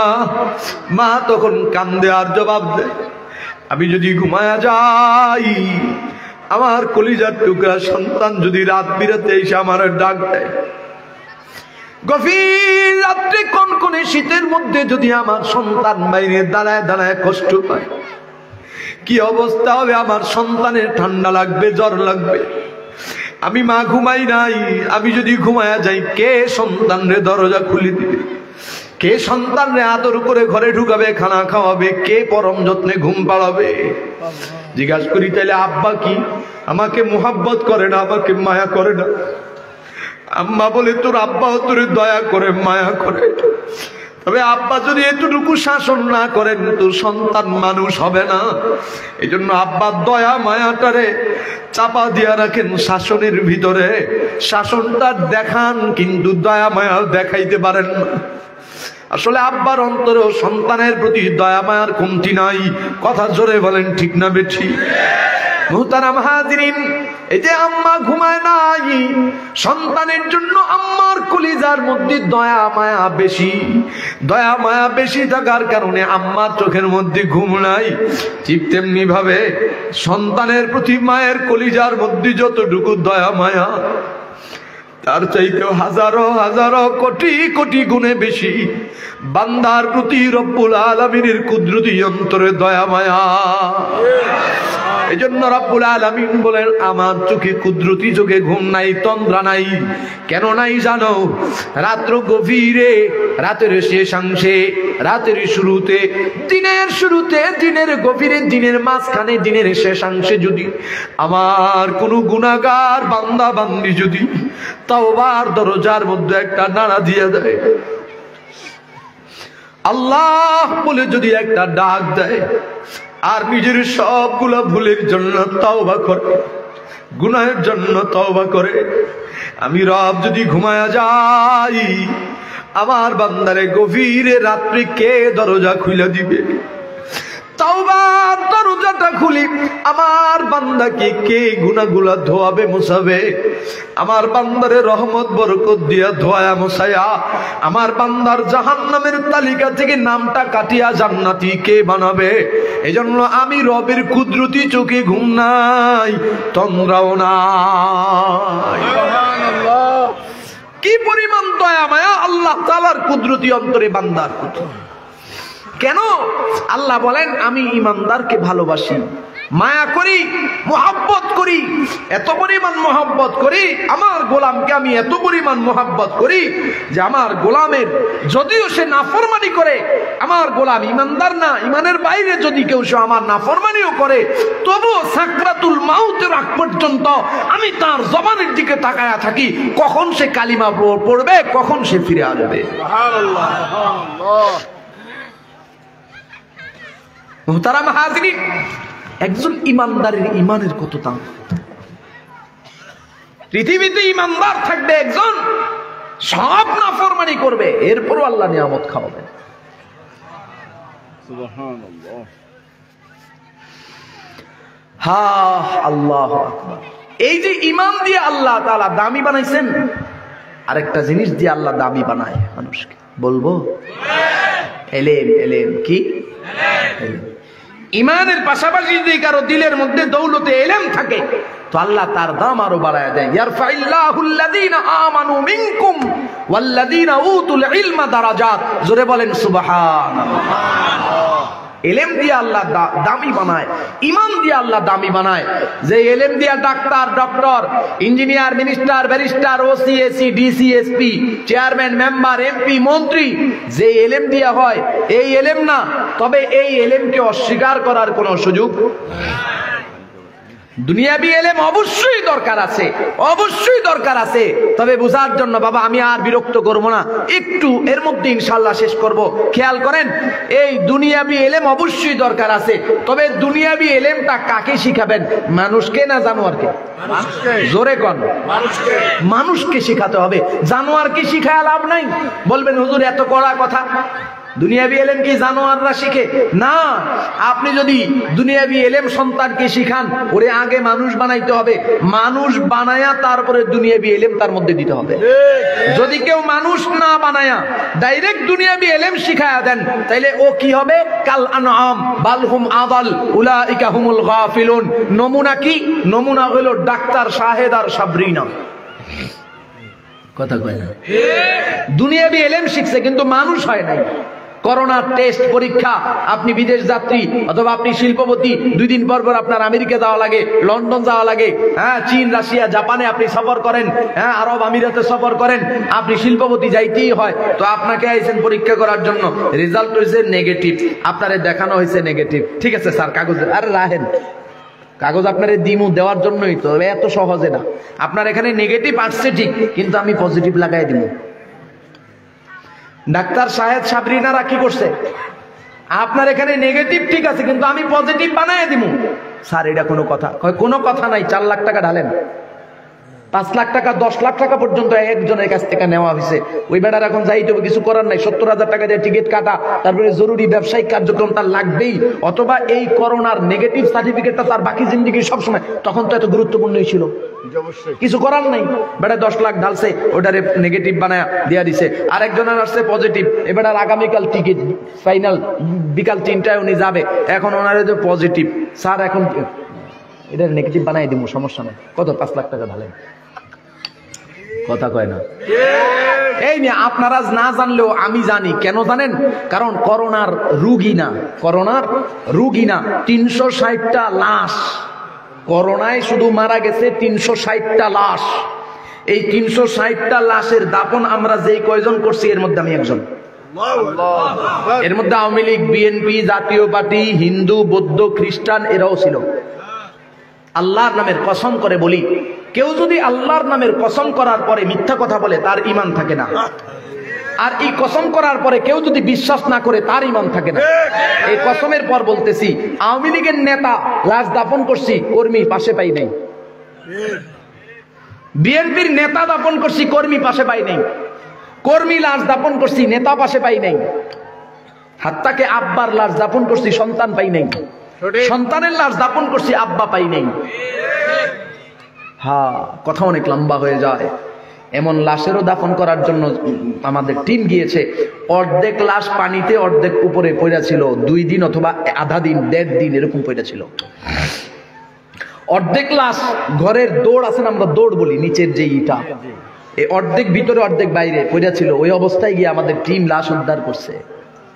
আমি নিজে এমন লাশের গোসল করাইছি, বললে অনেকে হাসবেন, বলে এটা মনে ফালতু কথা। মারা যাওয়ার পরেও তার শরীর এত গরম ছিল গোসল করানোর সময়, মনে হয় যেন 108 ডিগ্রি এরকম জ্বর তার শরীরে। আমি নিজে গোসল দিয়েছি নিজ হাত দিয়া। আমাদের স্ত্রী নাই, আছে একজনে কয়। আমাদের বউ নাই, আমাদের সন্তান নাই, আমাদের আব্বা আম্মা নাই, ও শুধু নেতা খেতাদেরই আছে। তো হে বেটারা এই গ্লাস করা রুমের মধ্যে ঢুকছে, স্ত্রী সন্তান আছে, বাইরে যাওয়া যাবো না, মরণ যাবো না। আর তাদের স্ত্রী সন্তানরা তাদেরকে যাইতে দেয় নাই। আমাদেরও স্ত্রী আছে, আমাদেরও আব্বা আম্মা আছে, কিন্তু আমাদের আব্বা আম্মা, আমাদের স্ত্রী, আমাদের সন্তানরা আমাদের লাশ দাফনের কাজে ন্যূনতম বাধা হয়ে দাঁড়ায় নাই। পরিতাপের বিষয় হলো এদেশের মানুষ সহজে ভুলে যায়। এই কথাগুলো এদেশের মানুষ ভুলে গেছে। ওলামায়ে উম্মতের অবদান এদেশের মানুষ স্বীকার করতে চায় না। নিমক হারাম। 24-এর গণ অভ্যুত্থানে, 71-এর গণ অভ্যুত্থানে, মানে 71-এর স্বাধীনতা যুদ্ধে আমার বাবা যুদ্ধ করেছেন। ভাতাকর মুক্তিযোদ্ধা না, অরিজিনাল মুক্তিযোদ্ধা। 24-এর যুদ্ধে এসে আমরা যুদ্ধ করেছি। আব্বাও মুক্তিযোদ্ধা, আমিও মুক্তিযোদ্ধা। মাদ্রাসা ভিত্তিক, মাদ্রাসা তালিবুল ইলম 78+ শাহাদাত বরণ করেছে, পঙ্গুত্ব বরণ করেছে। আমরা ঘাম দিয়েছি, শ্রম দিয়েছি। পরিতাপের বিষয় হলো নতুন করে 24-এর স্বাধীনতা সংগ্রামের যে ইতিহাস, সেখানে আমাদের কোনো নাম নাই।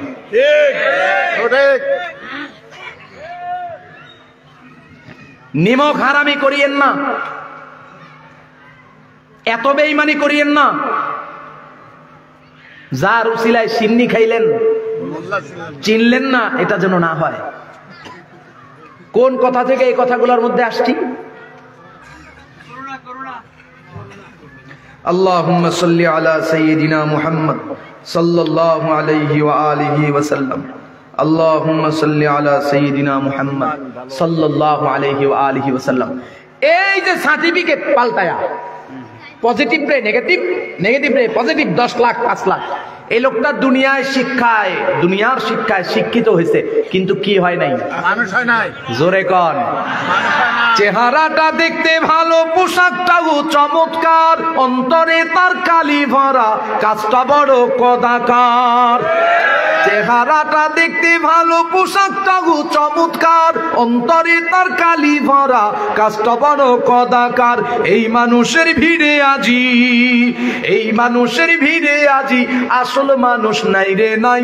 মানুষ দেখতে চলো এবার জাদু ঘরে যাই সবাই, মানুষ দেখতে চলো এবার জাদু ঘরে যাই সবাই। হায় রে সাধের দুনিয়ায় মানুষ পাওয়া বড় দায়, মানুষ দেখতে চলো এবার জাদু ঘরে যাই সবাই, মানুষ দেখতে চলো এবার জাদু ঘরে যাই সবাই। 50,000 টাকা, 1 লক্ষ টাকা আমার বেতন। আমি প্রশাসনিক কোন দায়িত্বে আপনাদের এই মাটিরাঙ্গা, এই কি জানো, হ্যাঁ রাঙ্গামাটি, কি জানো নাম? আরে মিয়া, আরেকটা নাম আছে মারিশা। সব বোনাস। এই মারিশায় 50,000 বা 1 লক্ষ টাকায় চাকুরি, মাসিক বেতন, এটাতে চুক্তি স্বাক্ষর কইরা আমি এই অফিসে নিয়োগপ্রাপ্ত অফিসার। আমার বেতন কত? 1 লাখ বা 50। আমার যোগ্যতা এবং আমার বেতন, আমার যোগ্যতা সরকারের পছন্দ হয়েছে, তার দেওয়া বেতন আমার পছন্দ হয়েছে, এই জন্য আমি চুক্তি কইরা স্বাক্ষর কইরা চাকরিতে জয়েন করছি। ঠিক না? আমার কাজ হইলো এই মহল্লার মধ্যে যতগুলা বিল্ডিং হবে প্রত্যেকটার স্ট্রাকচার দেখা দেখা, যেটা সব ঠিক আছে ওইটাতে সাইন দিয়ে দিবা, যেটা ব্যাঠিক ওইটারে ফেরত পাঠাইবা, যাও ঠিক করে আনো, সাইন দিয়ে দিব। স্যার এই যে লাগে, ও এটা তো 100 ঠিকই আছে, কিন্তু বুড়ো উচকায়। এটা আমার কাজ না, এটা পিএস এর টেবিলে পাঠায়, পিএস এর টেবিলে, অমুক টেবিলে যান। তোমার ও আপনার তো সব ঠিকই আছে। বুঝেন না স্যারে তো এমনিতে কারো ই করে না, আপনি মানে ঘুরাইয়া পেঁচায় কয় টেবিলের উপর দিয়ে কাগজ দিলে স্যারে সহজে কাম করতে চায় না, এটা নিচে দিয়ে দিতে হয়। কিরে ভাই 50,000 টাকা 1 লক্ষ টাকা তোমার বেতন, তুমি চুক্তি স্বাক্ষর সবকিছু করলা পছন্দ, তোমার কাজ হলো এখানে সাইন করা। এখন তোমারে সাইন করতে হলে কলমটা আলগি দিয়ে উঠাইতে তোমাকে আরো 50,000 পার কাগজে দেওয়া লাগে, এটা কোন হিসাব? কথা কয় না। দুর্নীতির আখড়ায় বসে জাহির করে জ্ঞান, কলম দিয়ে কামায় টাকা আবার ধরে সাধুর ভান। ওরা শিক্ষিত শয়তান, ওরা শিক্ষিত শয়তান, ওরা শিক্ষিত শয়তান, ওরা শিক্ষিত শয়তান। ওরা হলো দেশের লাগি মহামারীর মতন, পাইলে কলম ঠেকাইয়া চালায় ওরা নির্যাতন।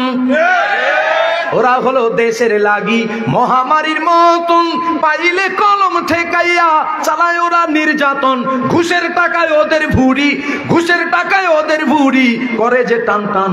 ওরা শিক্ষিত শয়তান, ওরা শিক্ষিত শয়তান, ওরা শিক্ষিত শয়তান, ওরা শিক্ষিত শয়তান। এইটারে বলছি আপনি যতই পড়াবেন এটা মানুষ হবে না, এটা আগের থেকেই জানোয়ার। কিন্তু দেখবেন যেটারে মানুষ বানায় স্কুল কলেজ ভার্সিটিতে পাঠাবেন, ওসি হবে, ডিসি হবে, এসপি হবে, যাই কিছু হবে, ওইটা মানুষের মতো কাজ করবে। ওইটার কাজ সলিড টেবিলের উপর দিয়া নিচ দিয়া দানাই বানাই নাই। বলবেন হুজুর তাহলে মানুষ বানাইতে হবে কেমনি? মানুষ বানানোর কারিগর কারখানা হয়েছে দারুস সুন্নাহ তাহফিজুল কোরআন মাদ্রাসা। এই জায়গায় আপনারে সন্তানরে মাওলানা বানাইবেন, মুফতি বানাইবেন, মুহাদ্দিস বানাইবেন, কোনো দরকার নাই, কোনো দরকার নাই। আপনি জাস্ট প্লে থেকে 5ম শ্রেণী, প্লে থেকে 3য় শ্রেণী আপনি তারে পড়ায়া দেন, কোরআনে কারীম নজরানা সুন্দর করে পড়া শিখায়া দেন। সামান্য কিছু মাসালা মাসাইল, এই যে জানাজার নামাজ পড়াইছে, ও তো কথাই কইতে জানে না সুন্দর মতো, জানাজার নামাজ পড়াইছে। এটা যখন কইরা দিবেন, সন্তানদের প্রাথমিক শিক্ষাটা দিবেন, ও যত বড় কিছু হবে না কেন, হোমরা চমরা যাই কিছু হোক, ওইটা অমানুষ হবে না। এই জন্য আল্লাহ বলেন আমি এলেম দিয়া দামি বানাই, আমি ইমান দিয়া দামি বানাই। ইমান আছে দামি, দুনিয়ায়ও দামি, কবরেও দামি, পরকালেও দামি। এলেম আছে দুনিয়ায়ও দামি, কবরেও দামি, পরকালেও দামি। পাশাপাশি আরেকটা জিনিসের সমন্বয় লাগবে, সেটা হলো পরবর্তীতে যখন বুঝের হবে এলেম অনুযায়ী আমল, আমল আমল দিয়া জিন্দেগি করবে, তো আল্লাহর কাছে দামি হয়ে যাবে। মুহতারাম হাজিরিন, আজকের আলোচনা এতটুকুই।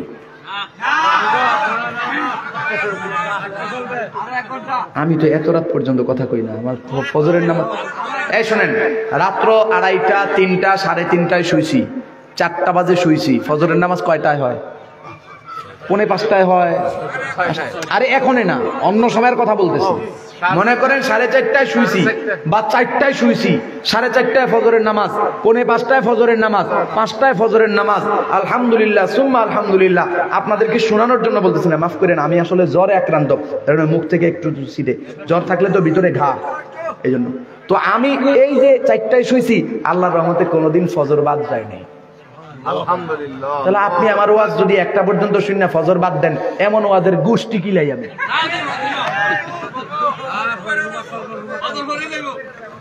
ফজর পড়বেন ইনশাআল্লাহ।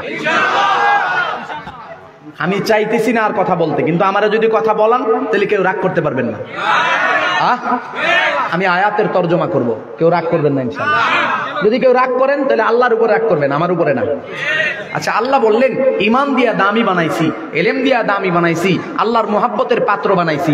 এবার আল্লাহ বললেন ইত্তাকুল্লাহ, এই ইমানদার তুই আমারে ভয় কর। কিরে ভাই, এতক্ষণ আল্লাহ বললেন আমি মোহাব্বত করি, আমি বললাম আমি আল্লাহকে মোহাব্বত করি, এখন আল্লাহ কয় আমারে ভয় কর। মোহাব্বত করলে আবার ভয় করব কেন? কথা কয় না, প্রশ্ন জাগে কিনা? মোহাব্বত করলে আবার ভয় করবো কেন? আল্লাহ কয় হ্যাঁ, ভয় করার ওই জিনিসটা এখানে না, ওই যে দাগাবাজ, সন্ত্রাস, চাঁদাবাজ, লুটতরাজ, তারে যেরকম ভয় পাইছিলা, এটা ওই রকম ভয় না। এখানের ভয়টা হইল আন তা'বুদাল্লাহ কাআন্নাকা তারা ফাইল্লাম তাকুন তারাহু ফাইন্নাহু ইয়ারাক। আল্লাহ বললেন, নবীজি বললেন, এখানের বিষয়টা হলো তুমি আল্লাহ তাআলার উপস্থিতি সামনে ধরে নাও। জিজ্ঞাসা করি রব্বুল আলামিন, আপনার উপস্থিতি সামনে ধরে নিলে পরে কি লাভ হবে, কি অবস্থা হবে, কেন কি ফায়দা হবে? পয়গম্বর বলেন আন তা'বুদাল্লাহ কাআন্নাকা তারা, আল্লাহ তাআলার উপস্থিতি সামনে ধরে নাও। আল্লাহর উপস্থিতি সামনে ধরলে পরে কি লাভ হবে? জবাব হলো আল্লাহ তাআলার উপস্থিতি যদি সামনে ধরে নাও, আল্লাহর উপস্থিতি যদি তোমার সামনে রয়, তোমার কাজগুলা সুন্দর হয়ে যাবে। মুহতারাম হাজিরিন, খেয়াল করেন, আপনি ব্যবসা করেন, আপনার শিক্ষা প্রতিষ্ঠান আছে, ব্যবসা প্রতিষ্ঠান আছে, যে কোনো চাকুরি স্থল, অফিস আদালত আছে, ওই জায়গায় আপনার টেবিলে ফাইলগুলা গুছায়া দেওয়ার জন্য, রুমটা গোছানোর জন্য একজন কর্মচারী থাকেনি? প্রতিদিন সকাল 8টা বাজে কর্মচারী এসে রুমটা পরিষ্কার করেন। একদিন এমন হয়েছে, কর্মচারী দোকানে, অফিসে, আদালতে আসার আগে আগে আপনি নিজে আসছেন। আপনার উপস্থিতির পরে কর্মচারী আসছে, আপনি বললেন ঠিক আছে, আমি বসলাম আমার চেয়ারে, তুমি তোমার কাজগুলা সুন্দর করে নাও। একটু আওয়াজ করে জবাব দিবেন সবাই মিলে। এই যে কর্মচারী গতকালকেও কাজ করেছে, 2 বছর 4 বছর ধরে আমার অফিসে কাজ করে, সে এতদিন কাজ করেছে, আর আজকেও কাজ করেছে, আওয়াজ করে বলবেন বিগত দিনের কাজে আর আজকের কাজে কোনো পার্থক্য আছে নাকি? কথা কয় না? আছে তো। আপনারা বুদ্ধিমান শ্রোতা বুঝেই ফেলাইছেন। এতদিন কাজ করেছি, মালিকের উপস্থিতি সামনে ছিল না, মালিকের উপস্থিতি নাই, যার কারণে কোনো জবাবদিহিতার ভয় ছিল না। মালিক সামনে নাই, কাজ আমি আমার নিজের মতো করেছি, ধোঁকা দিয়েছি, 2 নম্বরই করেছি, চুরি করেছি, বাটপারি করেছি, আজকে মালিক সামনে আছে, 2 নম্বরে করার সুযোগ নাই, বাটপারি করার সুযোগ নাই, কমতি করার সুযোগ নাই, এদিক সেদিকে যাওয়ার সুযোগ নাই। কথা জোরে বলেন ঠিক না মিথ্যে? এই যে জমিনের মালিক, জমিনের কর্মচারী, জমিনের কর্মচারীর কাজটা সুন্দর হয়েছে মালিকের উপস্থিতির কারণে। কথা বলেন ঠিক না মিথ্যে? জমিনের মালিক যদি কর্মচারীর সামনে হাজির না থাকে তো কাজগুলা সুন্দর হয় না, গুছালো হয় না, অসুন্দর হয়, কমতি হয়, কম হয়, এদিক সেদিক হয়। মালিক উপস্থিত থাকলে কাজের মধ্যে 2 নম্বরই নাই, এদিক সেদিক নাই, ধোঁকাবাজি নাই। আল্লাহ তাআলা বলেন, পয়গম্বর বলেন, এই জিনিসটাই না, এই জিনিসটা আনতাবুদাল্লাহ কাআন্নাকা তারা।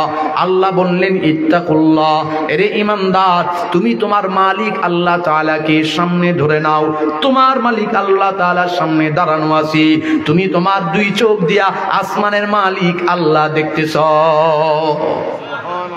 জমিনের মালিক উপস্থিত থাকলে কর্মচারীর কাজগুলা যেমন সুন্দর হয়ে যায়, রব্বুল আলামিন বলেন আমার উপস্থিতি যদি তোমার সামনে রয়, তোমার কাজগুলা সুন্দর হয়ে যাবে, কোনো সন্দেহ নাই। এটার নাম তাকওয়া, এটার নাম আমানতদারিতা, এটার নাম জবাবদিহিতা। এই আমানতদারিতা, এই জবাবদিহিতা, এই তাকওয়া আমার ভিতরে না থাকার কারণে বিগত 53 বছর হয়েছে এদেশ স্বাধীন হয়েছে, এদেশের মানুষ শান্তি পায় না। কথা কয় না?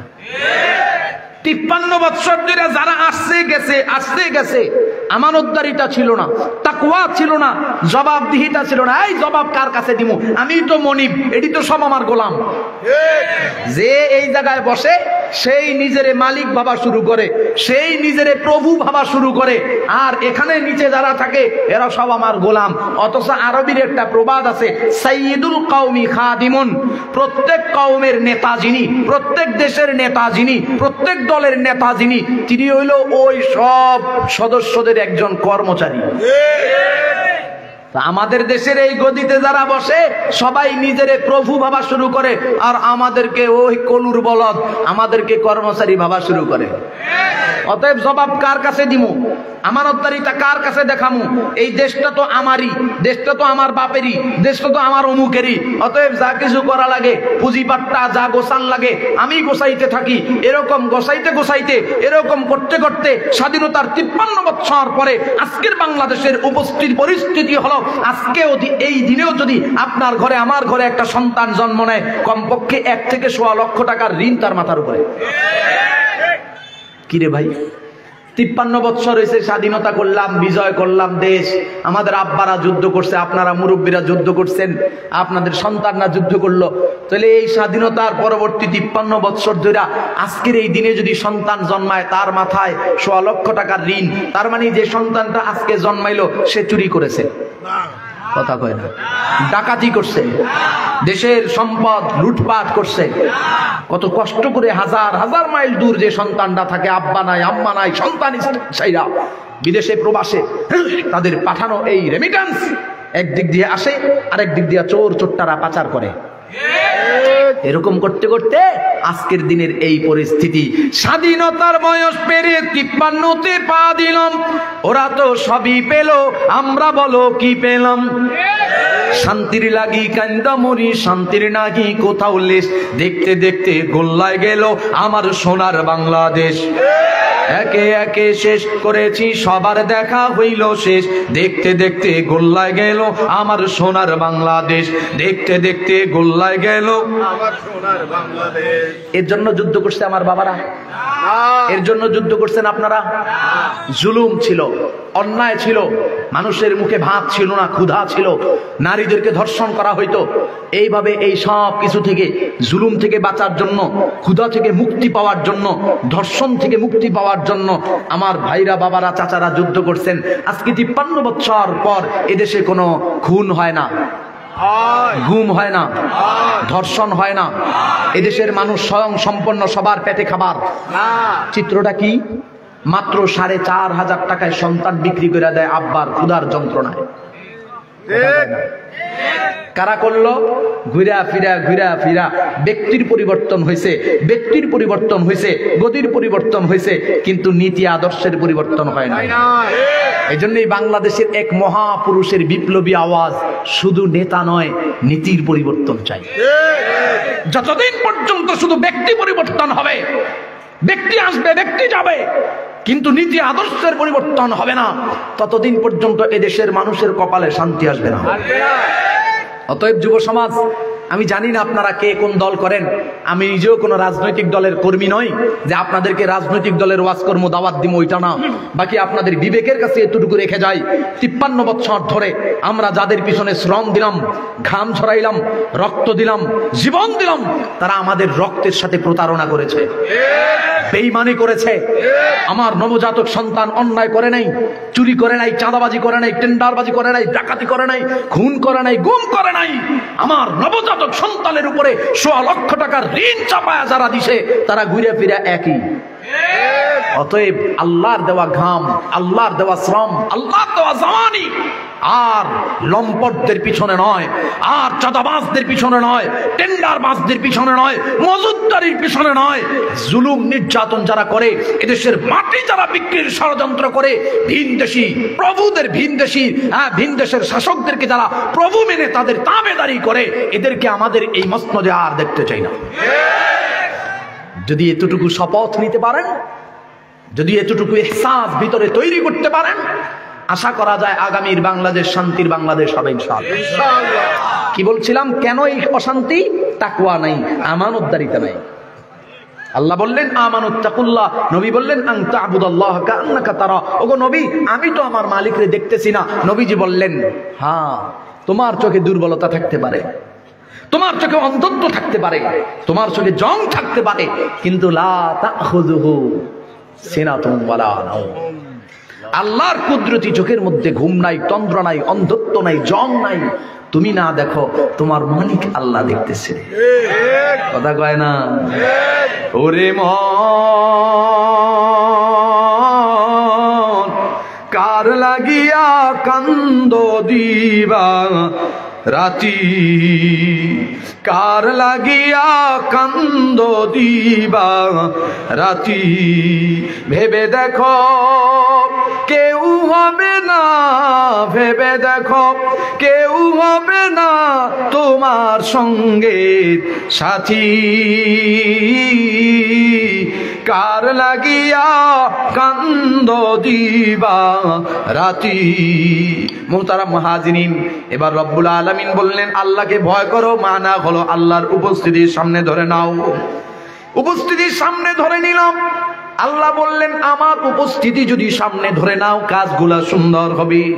রব্বুল আলামিন আমার কাজগুলা সুন্দর হইলে পরে আপনার কি লাভ? রব্বুল আলামিন কেমন যেন জবাব দেয়, জমিনে যে মানুষ যারে ভালোবাসি, আমি যাকে ভালোবাসি, আমার ভালোবাসার মানুষটার কাজটা যদি সুন্দর হয়, তার ভিতরে তার জন্য আমার দিলের মধ্যে মায়া মমতা মোহাব্বত বাইরা যায়। রব্বুল আলামিন বলেন আমি তোমাকে ভালোবাসি, তুমি আমার ভালোবাসার গোলাম। তোমার কাজগুলা যখন সুন্দর হবে, হোক দুনিয়াবি হোক পরকালীন, কাজগুলা যখন সুন্দর হবে, আমি রব্বুল আলামিন তাকায়া তাকায়া যখন দেখব আমি তোমারে ভালোবাসি, তোমার ভালোবাসার কাজগুলা যখন তুমি আমারে ভালোবাসা তোমার কাজগুলা যখন সুন্দর করবা, আমি রব্বুল আলামিনের কুদরতি অন্তরে তোমার জন্য মায়া মমতা ভালোবাসা বাইরা যাবে। এবার রব্বি কাবা বলেন ওয়ালতানজুর নাফসুম মা কদ্দামাত লিগাদ, শুধুমাত্র তরজমা। রব্বুল আলামিন বলেন জমিনের মানুষ, পৃথিবীর জমিনে যারা যে যাকে ভালোবাসে সে কখনোই ভালোবাসার মানুষের অকল্যাণ চায় না, ক্ষতি চায় না, বিপদ চায় না। কথা বলেন ঠিক না ঠিক? আব্বা চায় না সন্তান বিপদে পড়ে যাক, সন্তান চায় না আব্বা বিপদে পড়ে যাক। রব্বুল আলামিন বলেন আমি তোমাকে ভালোবাসি, এজন্য আমি চাই না তোমার আগামীর জিন্দেগিতে তুমি বিপদে পড়ে যাও। মুহতারাম হাজিরিন, রূহের জগতে আমরা ছিলাম, মায়ের গর্ভের জগতে আসলাম, মায়ের গর্ভ থেকে জমিনে আসলাম, রূহের জগতে চিরদিন থাকতে পারি নাই, মায়ের গর্ভে চিরদিন থাকতে পারি নাই। এই জমিনে আমরা চিরদিন থাকবো না, জমিনেও চিরদিন থাকতে পারবো না, জমিন থেকে বিদায় হয়ে যাওয়া লাগবে। এই জন্য রব্বে কাবা বলেন রে নওজওয়ান, ও জমিনের নারী, ও জমিনের পুরুষ, জমিন থেকে বিদায় হয়ে একটা জায়গায় তোমরা রওনা হয়ে যাইবা, আলমে বরজক, কবরের জমিন, কবরের পরে হাসর, মিজান, পুলসিরাত। এই জায়গাগুলার মধ্যে যেন তুমি বিপদে পড়া না যাও, ধরা খায়া না যাও। এজন্য আমি তোমাকে ভালোবাসি, ভালোবাসার দাবি থেকে বলতেছি ও আমার ভালোবাসার নারী, ভালোবাসার পুরুষ, তুমি তোমার আগামীর সফরের জন্য শান্তিতে যেন থাকতে পারো, শান্তির সরঞ্জামগুলা প্রস্তুত করেছো কিনা চিন্তা ভাবনা করে বালিশে মাথা লাগায়া ঘুমায়ো। রব্বি কাবা বলেন কবরটা কিন্তু ভয়ঙ্কর জায়গা, কবরটা ভালো জায়গা না, অন্ধকার জায়গা, সাপ বিচ্ছুর জায়গা, আগুনের জায়গা। হয় রিয়াজুল জান্নাহ হবে, আও হুফরাতুম মিন হুফারিন নার হবে। হয় রিয়াজুল জান্নাহ হবে, হয় জান্নাতের বাগান হবে, না হয় ভয়ঙ্কর জাহান্নামের আগুনের কুয়া হবে।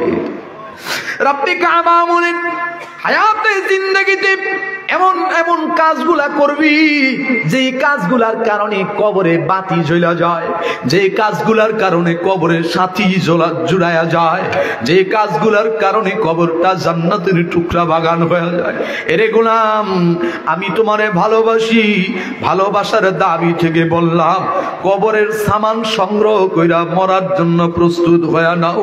এরপরে আল্লাহ বলেন ওয়াত্তাকুল্লাহ, আবারও আল্লাহ বললেন এই সামান সংগ্রহ করার ক্ষেত্রে আমাকে ভয় করো, অর্থাৎ তাকওয়া অবলম্বন করো। প্রত্যেকটা কাজ এমন ভাবে করো আমি তোমার সামনে দাঁড়ানো, আমি তাকায়া তাকায়া দেখতেছি, কাজগুলা সুন্দর বানায় নাও, নীতিমালার ভিত্তিতে কাজগুলা করে নাও। হায় রে রব্বুল আলামিন বলেন কাজগুলা যদি নীতিমালার বাহিরে করো, কাজগুলা যদি শুধুমাত্র দুনিয়ার ভিত্তিতেই করো, কবর হাসন মিজান পুলসিরাত, কবর হাসর মিজান পুলসিরাত, মৃত্যু মরণ এগুলা যদি ভুলা যাও, রব্বুল আলামিন বলেন শোনো ইন্নাল্লাহা খবীরুম বিমা তা'মালুন। হায় রে জমিনে যা কিছু করো আর না করো, জমিনের কেউ দেখুক আর না দেখুক, কে দেখে? ইত্তাকুল্লাহা হাইসুমা কুনতুম। হাদিস শরীফের নবী পয়গম্বর বলেন এমন ভাবে আল্লাহকে ভয় করো, যখন যেখানেই থাকো, যখন যেভাবেই করো, যে কোনো কাজ করো, যে কোনো জায়গায় থাকো, যে কোনো কিছু করো, কেউ দেখুক আর না দেখুক আল্লাহ দেখেন। এই ইহসাস ভিতরে তৈরি কইরা মুসলমান হইয়া কবরে যায়ও। রব্বুল আলামিন আমাকে আপনাকে সবাইকে আল্লাহর ভয় তাকওয়া অবলম্বন করার মাধ্যমে, কবরের সামানা সংগ্রহ করার মাধ্যমে মুসলমান মুসলমান হয়ে কবরে যাওয়ার তৌফিক দান করেন। জোরে বলেন আমিন। আল্লাহু আকবার। আল্লাহ তাআলার এই আয়াত অনুযায়ী আল্লাহকে ভয় করব, ঈমান এবং ইলম শিখবো। রাজি আছি তো ইনশাআল্লাহ? নিজে শিখি নাই তো আহাল পরিবারের আগামীর প্রজন্ম যারা তাদেরকে শিখাবো। কারা কারা রাজি? নারায়ে তাকবীর। দুই হাত বরাবর টান টান করেন সবাই। সবার দুই হাত উঠবে উপরে। যুবক মানুষ এমনি হাত উঠেছে, হইল মিয়া? হাত উঠান বরাবর টান টান। নারায়ে তাকবীর। আল্লাহু আকবার। এই ডানে বামে আওয়াজ হয় না, আরো জোরে হাত উঠায় রাখেন। নারায়ে তাকবীর। আল্লাহু আকবার। কোরআন সুন্নাহর আলো সারা বিশ্বে জালো, সংসদে জালো। নারায়ে তাকবীর। আলহামদুলিল্লাহ। হাত নাড়া।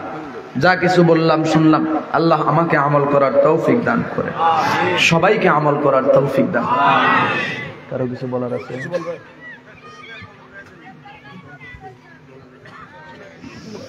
আমি ভাই গজলের লাইনের লোক না, আমার যা কিছু সব শেষ। আগামী তার দাওয়াত দিবেন না নিয়ত করছেন? আমি আগামীতে কই পাবো? আমার ঝুলির মধ্যে কিছু জমা থাকতে হইব তো। اللهم صل على سيدنا محمد صلى الله عليه وآله وسلم. اللهم صل على سيدنا محمد صلى الله عليه وآله وسلم. أستغفر الله الذي لا إله إلا هو الحي القيوم وأتوب إليه. لا حول ولا قوة إلا بالله العلي العظيم. اللهم أنت السلام ومنك السلام. تبارك يا ذا الجلال والإكرام. ربنا ظلمنا أنفسنا وإن لم تغفر لنا وترحمنا لنكونن من الخاسرين. ربنا آتنا في الدنيا حسنة وفي الآخرة حسنة وقنا عذاب النار. রব্বুল আলামিন দারুস সুন্নাহ তাহফিজুল কোরআন মাদ্রাসার আয়োজনে মহল্লাবাসীর সহযোগিতায় সহায়তায় আজকের এই দ্বীনি মাহফিলে উলামায়ে কেরাম বয়ান করেছেন। আমি না খান্দা কিছু সময় মুযাকারা করলাম।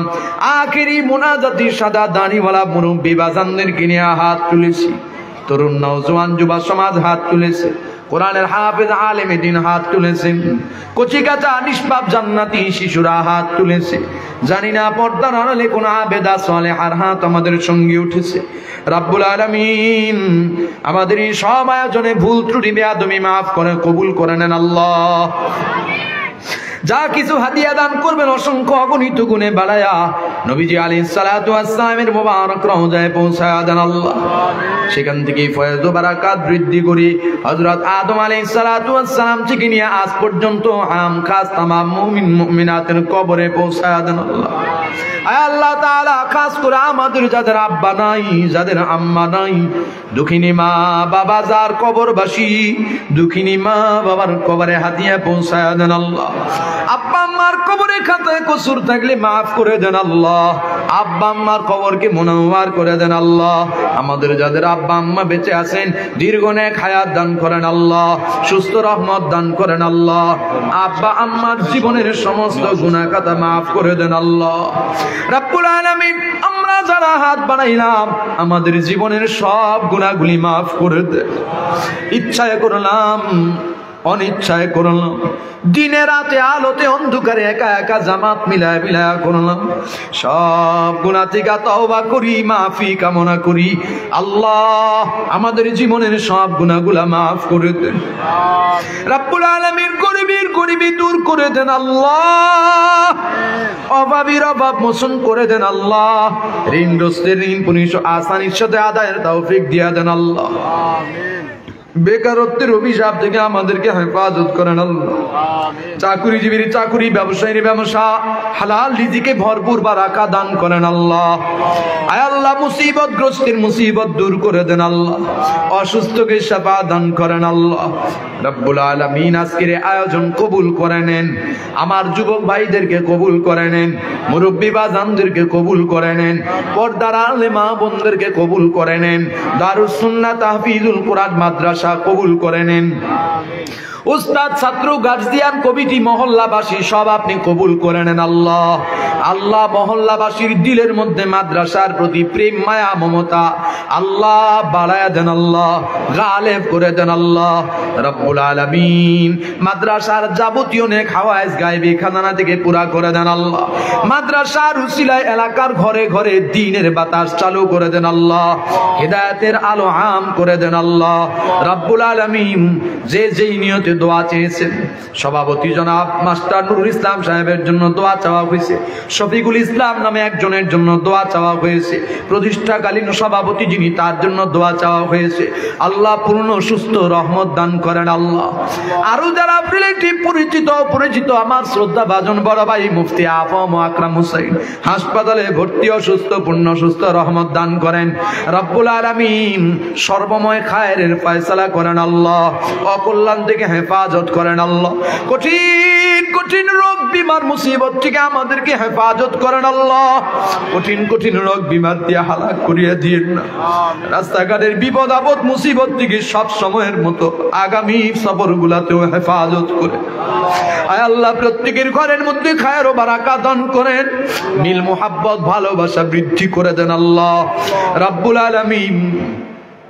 তামাম দুনিয়ার মাজলুমানদের উপর দয়া করে, গাজার মাজলুমানদের উপর দয়া করে রব্বুল আলামিন। আপনি তো মাজলুমের রব, আপনি মাজলুমের মাওলা।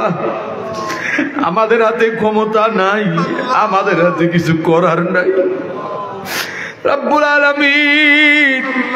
গাজার মাজলুমানদের উপর দয়া করেন, তাদের জন্য উত্তম অভিভাবক আপনি হয়ে যান, তাদের জন্য উত্তম অভিভাবক আপনি হয়ে যান।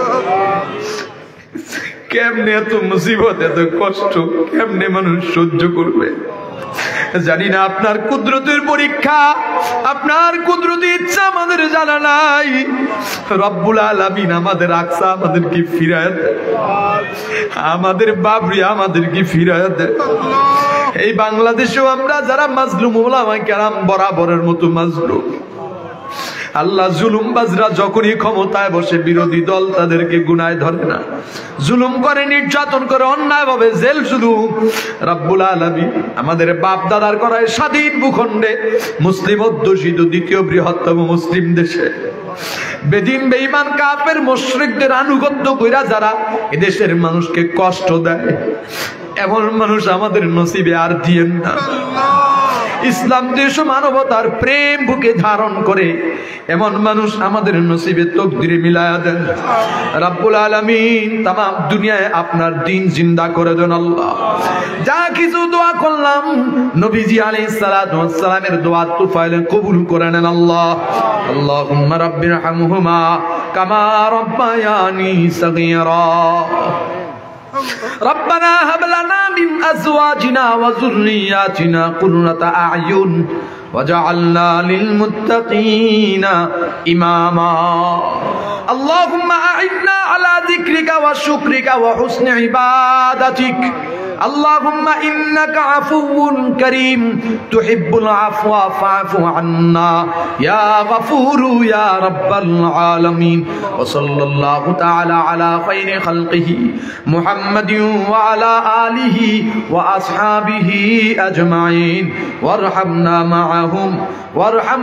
معهم برحمتك يا أرحم الراحمين.